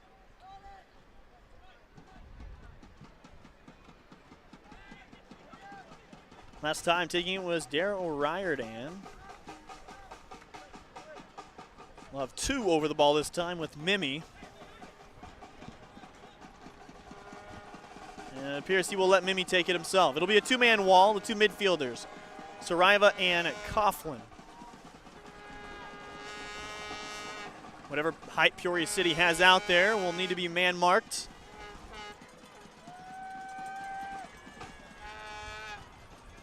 Curling backside of everything. It still stays in play, and Gomez will just rocket it towards midfield. Service in again, and Slimmy makes the catch.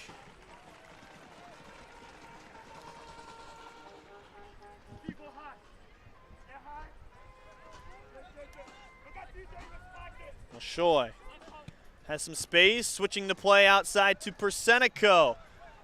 And offsides. And that is not a popular call with the home fans.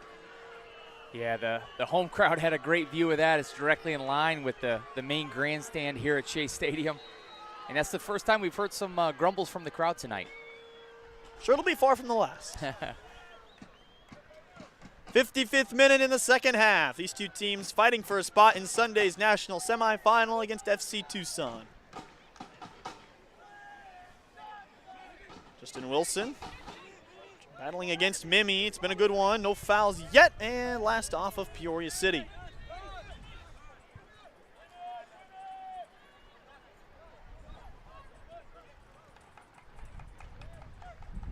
Jose Gomez is called for the foul. Did get a piece of the ball, but not before he was raked across Colin Inez. Yeah, he had his hands dragging down the attacking player as well, which I think resulted in the foul. Coughlin gets the better of Henry. Now Kulai walling off. Kulai backheeled, lays it off. No, decides not to lay it off to the internal running Saraiva. Now lays it to him outside. And no foul there. Officials will play on.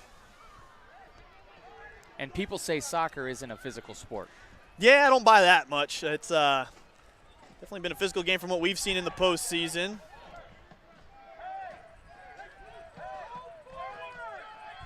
These two teams, it's been, again, pretty vanilla here in the first 10 minutes of the second half.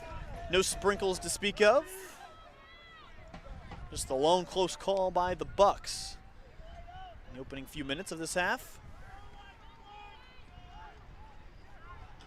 Giving some space. Going outside off the foot of Gomez. He gets it back, tries to drive in on Dickerson. Josh Reddy still through. Strong tackle, though, by Wes Gibson. Jammed it right on his big toe.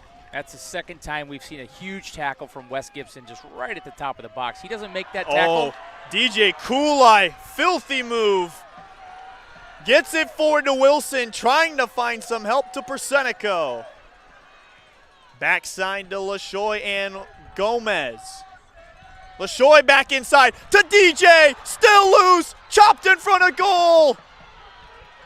Peoria City trying to find a shot, rocketed forward and blocked again by the Bucks. Wow. End-to-end stuff now. This is what the fans want to see. Quickly outside to Claypier.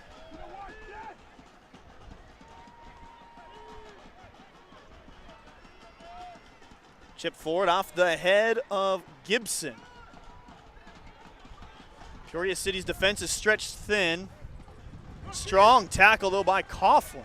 He's had a really good first 12 minutes and change of the second half.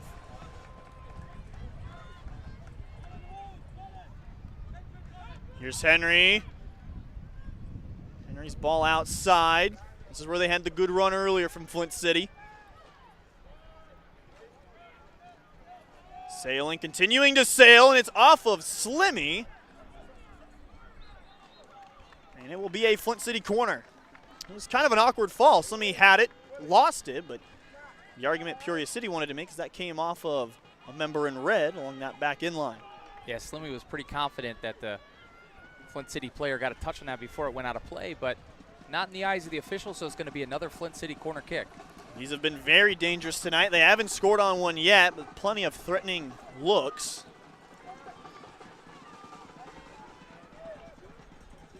Jonas Bichette. Be an in-swinging ball from this near side. Towards that front post.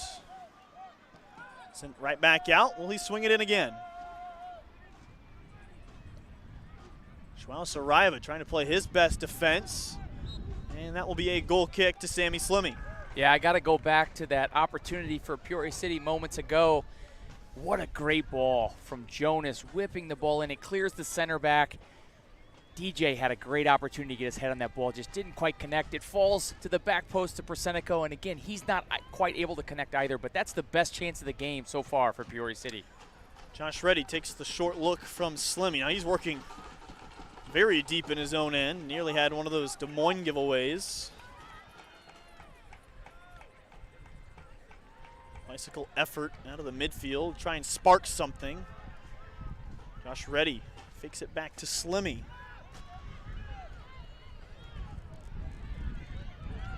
Definitely feel like the game is livening up now, though. Both teams know they're about 20-odd minutes away from getting really down to the nitty-gritty.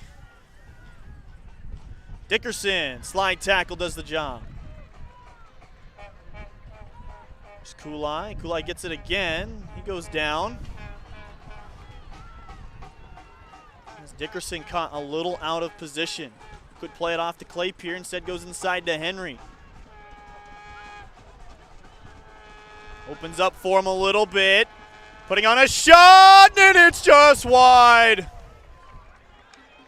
Had Slimmy beat bending to that near post, that will awaken the Bucks faithful that have made the trip.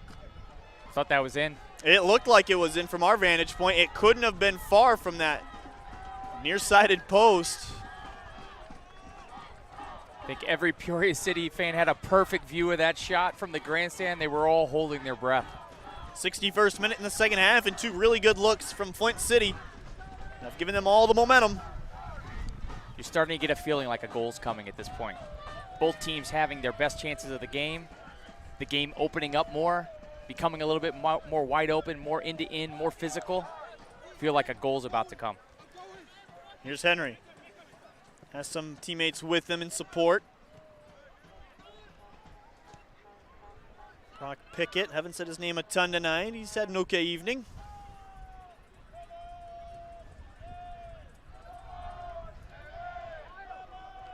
Back out that way, Dickerson goes down, playing on, and a foul against Flint City. And that is some of the jousting we saw in the first half. And good sportsmanship between the two. They knew that was quality on quality.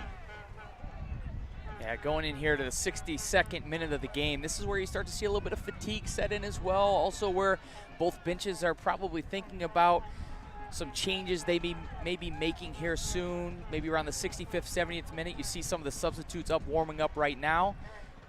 Really could make an impact on the game. LaShoy gets a really good header flicked forward. Here's Wilson. Justin Wilson doesn't beat the keeper. Played back in. It's that man from Clark, Luke Persenico. What a ball from DJ into Justin Wilson. What a save by the goalkeeper, but who is it? It's Luke Persenico on the doorstep to knock it in. We've seen that a few times here so far this season. And has that awoken the 309 as they roar to life. The kid from Clark coming through in half number 2. On the way back from the locker room, I made eye contact with Coach Pay, and I held up one finger. And he put it back one finger. He said, 1 goal is what we need. We need 1 goal. That might be all they need to advance to Sunday. And the faithful have roared to life. The Flying Carp out in front. But, Coach, as you and I both know, as fun as that sequence was for the home fans, if there's ever a team that isn't worried about a 1-0 deficit in the 63rd minute, it's probably the Flint City Bucks. And I'll tell you what, a team in Peoria City that gave up a 2-goal lead in the second half to Des Moines Menace just last week, this game is far from over.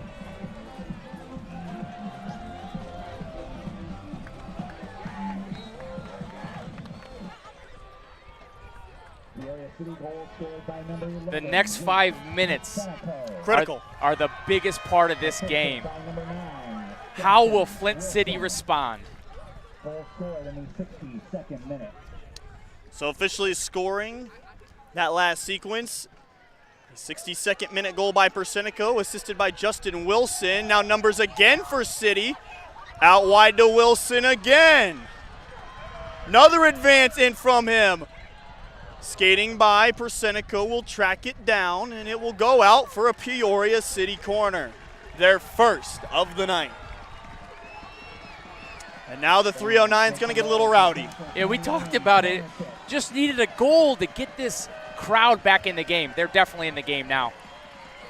And now the main grandstand starting to roar to life as well. It will be Jose Gomez to take this corner again. Peoria City, no Abasa RME out tonight due to the double yellow-red carding that he got in their last match. This is going to have to find some space. Whip backside, Gibson couldn't quite get it on his right foot. I'll tell you something very promising that I heard before the match is that Abasa will be back for Sunday's match if Peoria City is fortunate enough to advance. Again, I'm almost certain that Flint City isn't stressed about this deficit too much. They're a team that plays well in the postseason. They have all this prestige for a reason. But for the time being, Cinderella is still dancing here in Peoria. Ball over the top, trying to find Kulai. Griziak claims it. I don't think you're going to see much to change here from Peoria City. They're going to continue to sit numbers behind the ball, look to play off the counterattack, direct balls forward, pick up second balls, and just try to see this game out. Ball now to the foot of Dare O'Riordan. Oh, and that's the first time that Wes Gibson appeared to have been beaten tonight. Throw-in coming quickly. Yeah, for me, Wes Gibson's been the defensive man of the match. His 2 tackles right at the top of the box likely prevented 2 Flint City goals. Counterattack again. This is where Peoria City thought they could have some advantage tonight. Again to Gomez. To Wilson. They've got 4 forward. Wilson will work one-on-one. Dumped off to Jonas Lashoy. Lashoy chipped towards that back post, and DJ Kulai. And it's out for a Peoria City corner. So after going 62 minutes without a single corner, they've got 2 in the last 2 minutes. Yeah, you can just see that goal has given Peoria City even more confidence. And again, it's down this right-hand side of the field.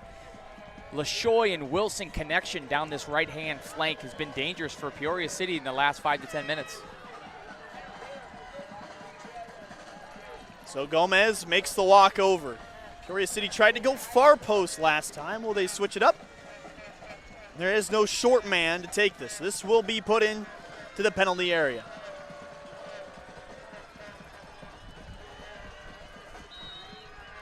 Line towards that front post, and it took a very unfortunate bounce for the Carp. This is laid back. Slimmy's gonna have to get there quick, and Ever just so closely got that out in front.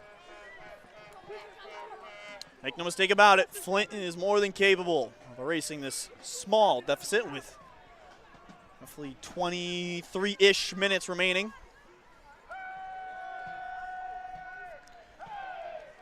Peoria City here just wants to stay compact, stay organized, keep the numbers behind the ball, good 1v1 defending.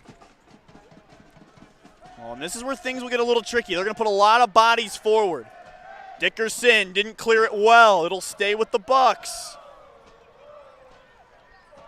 Two players out of position along the back line, working with almost 6 or 7 in their face at all times. Flicked forward, still with the Bucks. Mimi switches the play, and that will go over everything. So 68th minute here in Peoria, and it's the Carp out in front 1-0 in this clash between David and Goliath. Yeah, for Peoria City, this last 20 minutes or so, 25 minutes or so, it's going to be about that 1v1 defending, especially on the flanks, and then the center backs. How well can they defend their box? You saw there's 3 crosses in a row from the wings for Flint City, and Peoria City did a great job defending their box.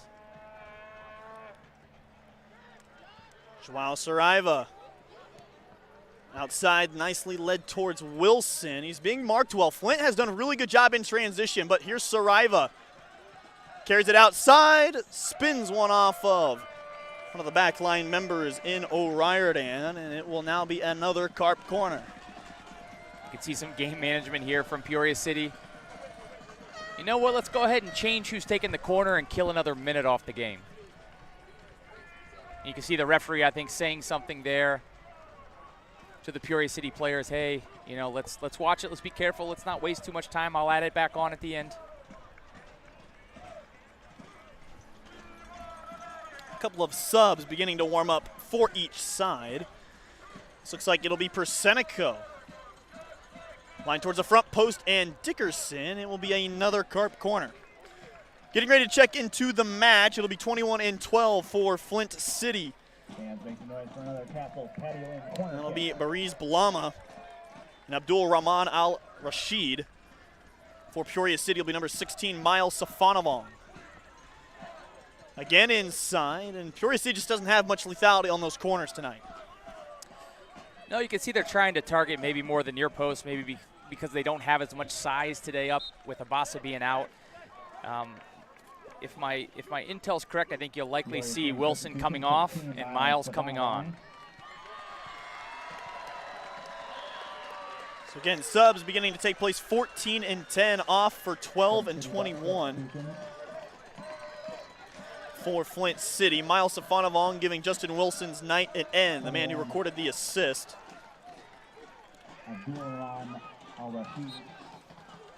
Yeah, phenomenal job, especially in the second half for Wilson. He really came into the game in the second half, had a huge impact for the Carp. Flicked forward, here's DJ Kulai. Not many as quick as he in the USL 2. He's not necessarily fast, but he's very twitchy, I guess I would say. Nice ball down the far side, though, for the Bucks. Just what they needed, but nobody in support, but it'll have it on the throw-in. Interesting change here, too. It looks like, Miles has transitioned out to the left wing. Traditionally plays more in the middle of the field as a central defensive midfielder. Now playing out on the left wing tonight, but gives you a little bit of that defensive responsibility from that wing, dropping in and helping in the midfield. Nice move in by Mimi. Turning, trying to find an avenue. It's the substitute, number 21, Al Rashid. And it's a goal kick. And it was very poignant. They wrote an article before the postseason started why every team would win the championship and why they wouldn't win the championship. One of the main reasons that they circled for Peoria City not winning it, they didn't think Luke Persenico, a little kid from Clark, could get his team as much production as he had here in the postseason. Well, he's certainly proved them wrong. Also, too, I think this entire team has proven the league wrong. Here is Persenico again. Does he have a second? It's touched away, and it will belong to Peoria City. Now, one of the reasons they said that Peoria City would win the championship is this home crowd, averaging well over 1,000 fans every night for a home game, a raucous environment. Playoff games at home, they're just easier. That's just a matter of fact. Yeah, I think if you look at Peoria City's record at home this season, it's pretty impressive. I think in the league, correct me if I'm wrong, but I believe they only lost one match in the league all season here at Shea Stadium. As I'm rattling off the attendance number, not only does it share the same value as our current calendar year, but it'll be the highest attended crowd this season for a actual match for Peoria City. 2,024 fans in attendance tonight here at Shea Stadium. That's awesome. Congratulations to the Peoria soccer community. Get out here and supporting these boys in their run through these USL 2 playoffs. I'll tell you, this team plays with a little bit of a chip on their shoulder, and they believe they can win this whole thing. Josh Reddy, man who took the long throw in, and a foul. As Saraiva going down after the foul. Number 21 again for Flint City, Abdul Rahman Al-Rashid. I did promise Coach Pay a churro sundae if they win the match tonight. I don't know if the taco truck's still out there or not. I have to check on that. Might just send someone out to get the churro sundae. I don't know if I've ever heard of a churro sundae. Well, they have it here at Shea Stadium. LaShoy, that pass was too close. Anybody for Flint City will belong to the Bucks.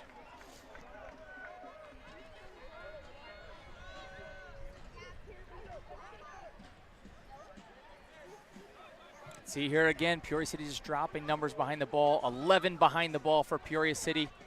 They're going to let Flint have all the ball here in their defensive half of the field. And this is where they'll pick up the pressure in the middle third of the field. Ball over the top. LaShoy snuffs it out for Henry. And that one will cross the near-sided inline, headed towards the field side club seats as Griziak will come out of the penalty area. As we get to the 74th minute, so just about 15 left here at Shea Stadium, the young Carp trying to be minnows no longer. And this is where Flint City's got to start taking some more chances, get more numbers up the field. Maybe play some more direct balls into the box to pick up seconds, similar to what Peoria City's done all match. They need a goal. Their season's on the line.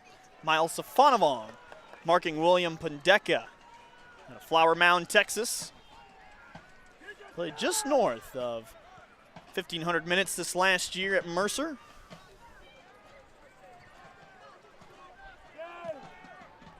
But again, this is where it starts to get dangerous for Peoria City. Again, they're playing with two members out of position along the back line against a very strong attack as Gomez plays it forward. And Slimmy, that's an underrated play because has that go off the tip of his fingers, that's going into the back of the net. Yeah, very confident play from Slimmy. He's been great tonight. You know, the one, probably the best chance so far for Flint. I think Slimmy was beat, but he'll tell you he had that far post covered.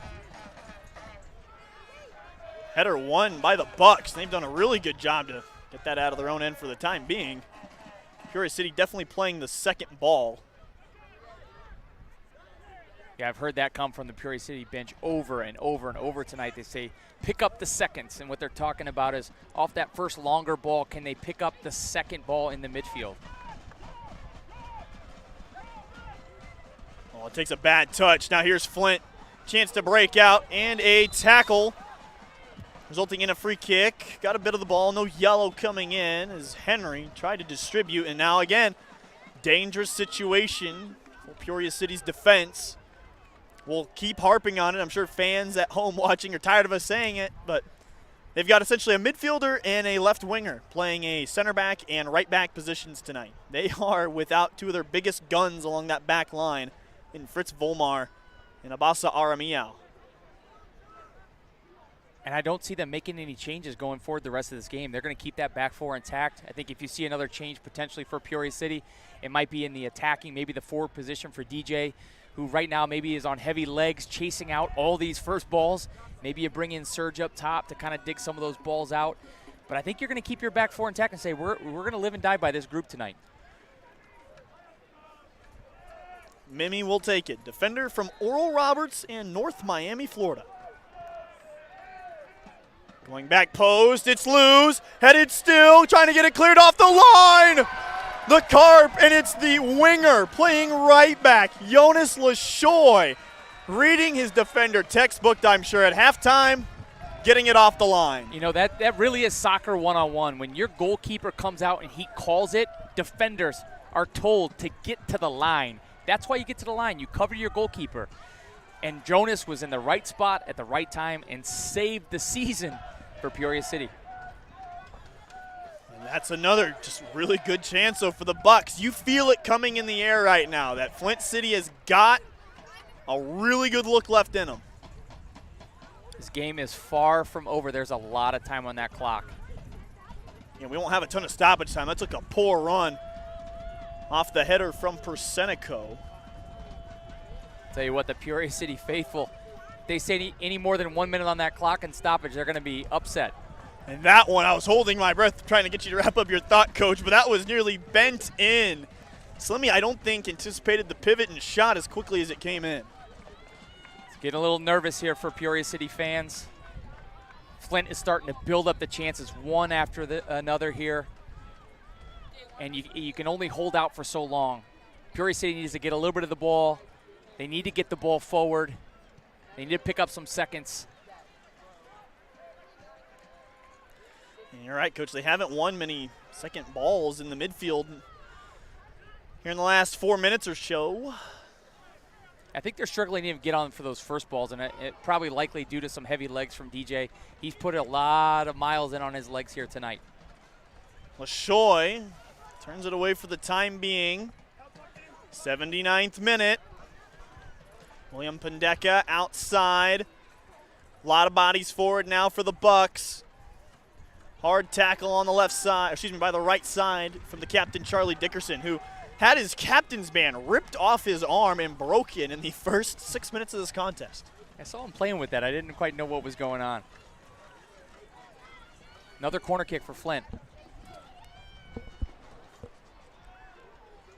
This will be a Bucks corner along that far side. They've had some really good chances here lately.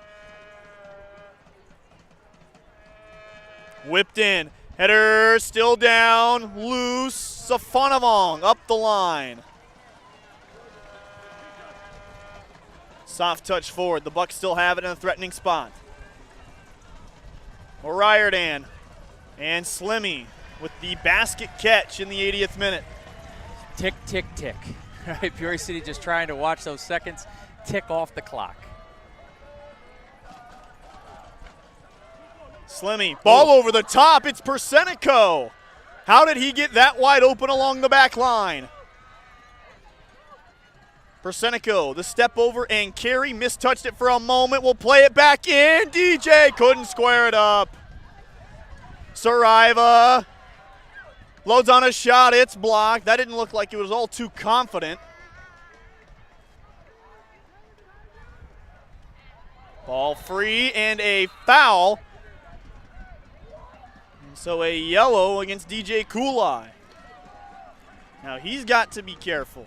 So the second yellow of the game for Peoria City. With these two teams, odds are there's probably going to be a red card, right? Before the end of the night? Well, I mean, both these two teams had their fair share in the last playoff match. But that's more what Peoria City wants. You saw they're able to generate a little bit going forward, create a chance, and watch that time tick off the clock. Safanavong clears it out of play to Peoria City. 81st minute. Again, a club just in their third year trying to claim a conference championship as now Charlie Dickerson is down on the field for Peoria City. He is up, but maybe caught a stinger to the back. Again, a lot of miles for these guys. Dickerson started every single regular season game this year and, to my knowledge, hasn't been subbed off once. Yeah, the game against Des Moines, that was a grueling game. Actually was at the training on Wednesday night, and Persenico and Charlie didn't even train. They were still so banged up from that last game on the weekend. They just wanted to rest their legs in preparation for the game here tonight. We've seen late leads erased at Shea Stadium a lot this season. The Menace have done it twice. Thunder Bay came close. They had a few chances late in their match in this playoff, but couldn't quite punch one across before surrendering a second. Ball switched to the outside portion of play. Here's Jose Gomez.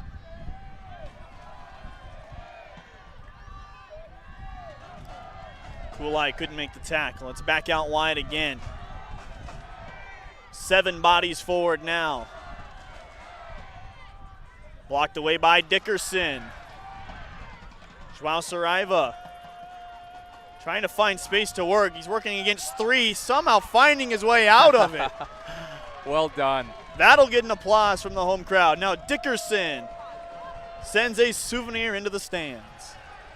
And it was caught. Gets an ovation from the crowd. If this is a Savannah Bananas game, that's an out. It's an out. I'm not sure what you would do in soccer. Is somebody ejected? Is it a goal? Is it a free kick? Someone will come up with that idea for us. I hope not. Riziak now well outside the penalty area, trying to compact this Peoria City defense that is so short-handed tonight. Yeah, something we haven't really talked about. Not having the players that we mentioned, not only does it affect your starting 11, it also changes up your bench that you have. Oh, dangerous chance. Back inside. Kick save. Still loose. Back inside. Saraiva continues to just run him out of space, and it's cleared away. Slimmy applauding his defenders. Yeah, point blank save there from Slimmy, and then his defender did the job to clear the box. Quick throw in, 84th minute. We don't know how much stoppage time will be added back on yet. I see our near side official glancing at his Apple Watch. Enoch Oladipo trying to discern how much we will have left. Oh, nice run through the midfield, going backside. Over everything, but it's still in play.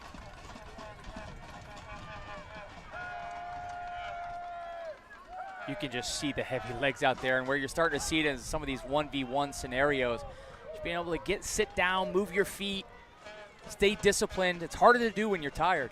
Oh, going backside, got a man there. Arizi Blama had a really good spot picked out. Credit to him. So it appears Peoria City is warming up their next bench move, as well as Flint City.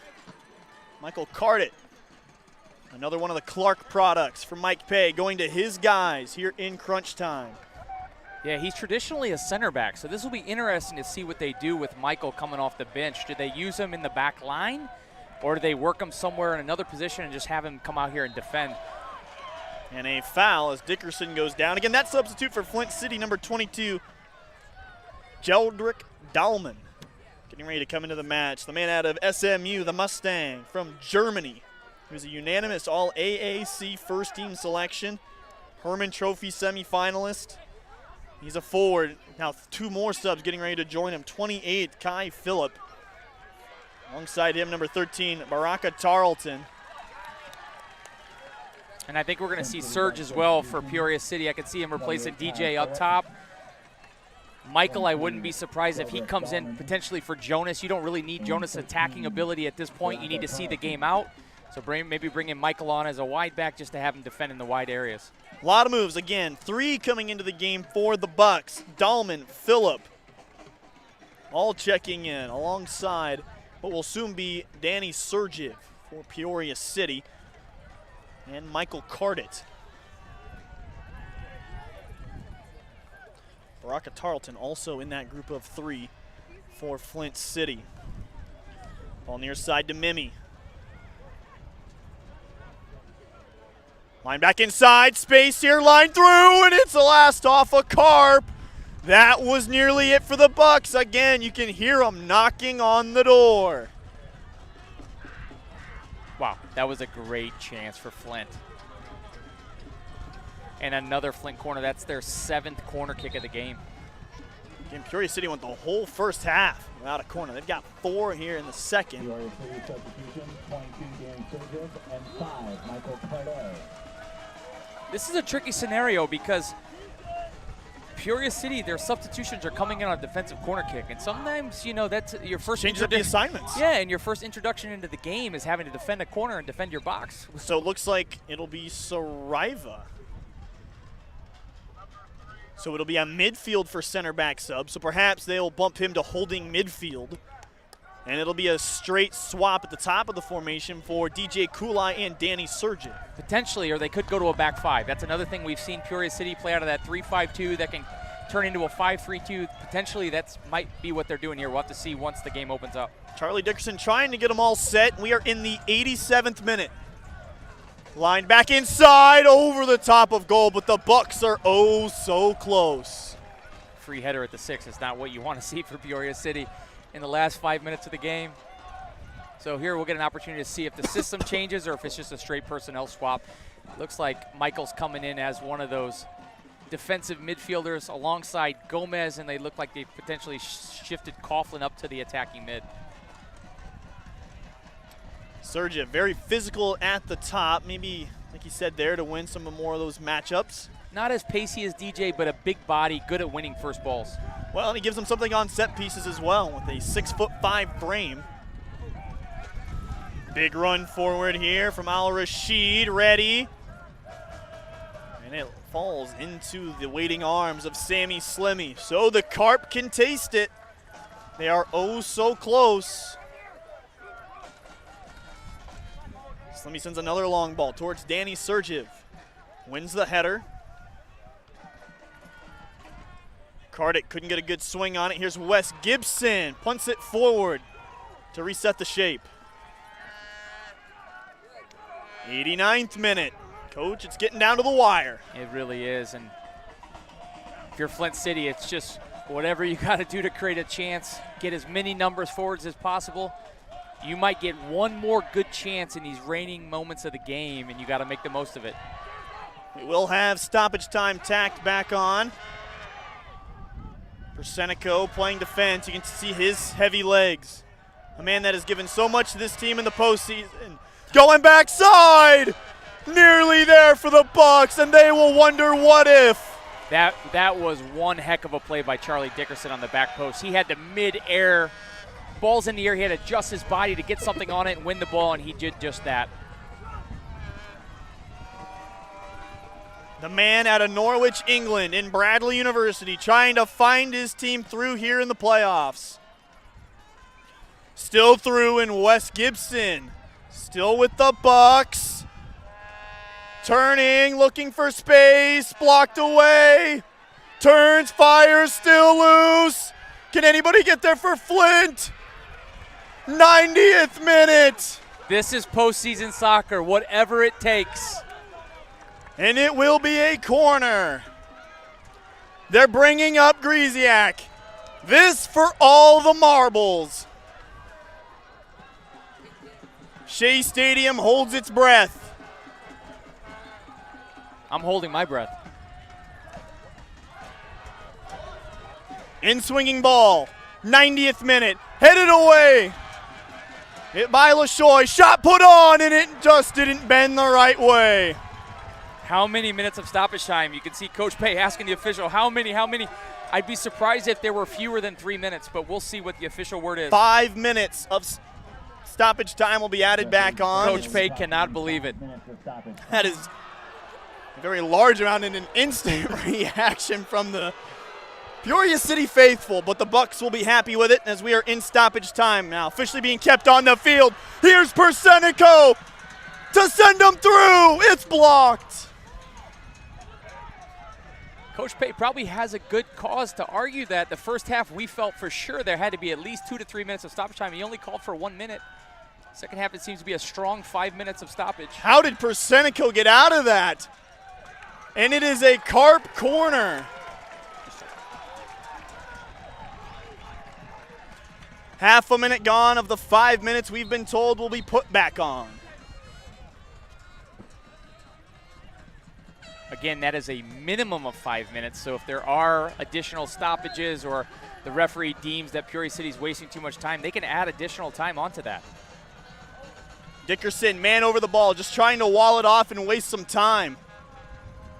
The danger in that is you don't have anybody back in defense.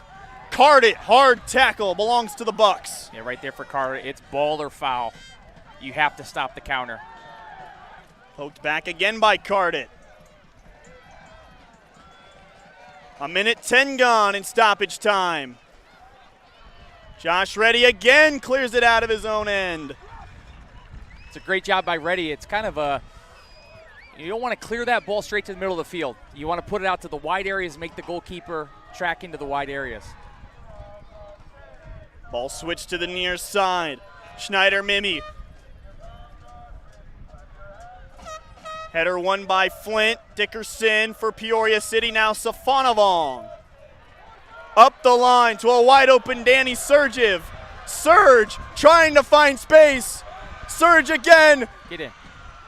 Big tackle by Coughlin. Get to the corner. Outside to Serge again, milking the clock. Danny Sergev will wall it off. Turns. No foul. Shea Stadium erupts. Big counter coming for Flint. 2:12 gone in stoppage time. If you're Serge, you can't worry about that. You just got to sprint back and help defend. We need 11 players behind the ball right now.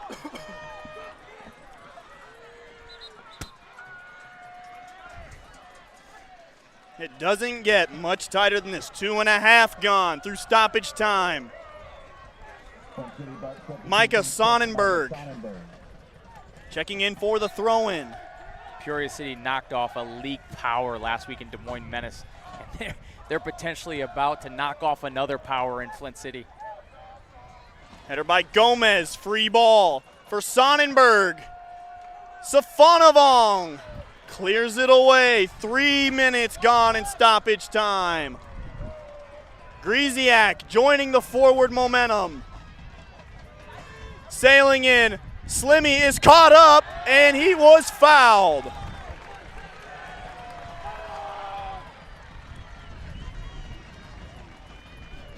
All we were told all week, there's no club quite like Flint City. The prestige, the titles, division championships. Peoria City trying to make their mark in the USL 2. Oh, so close. 90 seconds left. The Peoria City bench is already starting to celebrate. Don't celebrate too early, boys. We've seen it go the other way. We got to finish this game out. Griziak, 3:45 gone in stoppage time.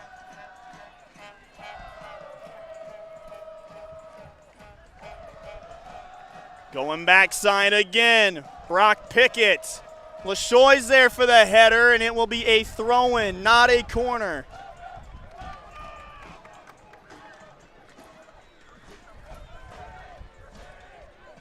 .407, near post, LaShoy has it.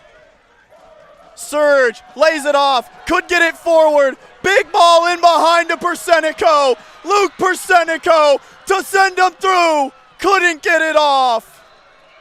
Now Safonavong heads to the near side corner. Boots it out of play. It's a Carp corner. Tricky situation for Persenico right there. He's got a breakaway to goal. Keeper's caught out. Probably makes the right decision just to not go for goal, but just to kill off the game. I stand corrected. It will be a throw-in. 4:49. This stadium may erupt in the next 10 seconds. Danny Sergev, there's the full-time whistle. Peoria City is moving on to the national semifinal. Down go the Bucks and the 1-seed Killers. Peoria City will continue to play Cinderella as the dance will continue. The storybook ending could still happen for this team this season. 2 more wins to a national title. They will meet FC Tucson on Sunday. 2 2-seeds fought their way through the Western Conference and the Central Conference for a right to play in the national title game. We want to congratulate Jim DeRose, John Dorn, Bobby Parker, Matt Sheenan, and of course head coach Mike Pay and his Carp for winning the Central Conference. Now you got to recover and get ready for Sunday. You're telling me there's another game There's after? another game. They will play another here at Shea on Sunday. Coach, your final match thoughts? A 60-second goal by Persenico is all that was needed. Well, if we're being honest, the first half wasn't too entertaining. We're up here just trying to get through the first half onto the second half. But I'll tell you what, things got spicy in the second half. Peoria City gets the only goal that they need to advance and defended and defended and defended and found their way into the national semifinal. Short-handed, overlooked, punching above their weight class, many said. Luke Persenico couldn't take them that far. They would need some help. None of that has mattered to this group. A bunch of NAIA, low-level D1 guys are moving on to the national semifinal. on Sunday at 1:30. A lot of hugs and a lot of smiles out there tonight. The party will go long into the night. Perhaps not for the players, but as I'm losing my voice, we'll begin to wrap this production up. For everybody at our Clutch Sports Media presentation, for Jonathan Michael, Coach Mike Bear, myself, Cody Roskins, everybody in Peoria, Illinois, good night, and we will see you Sunday.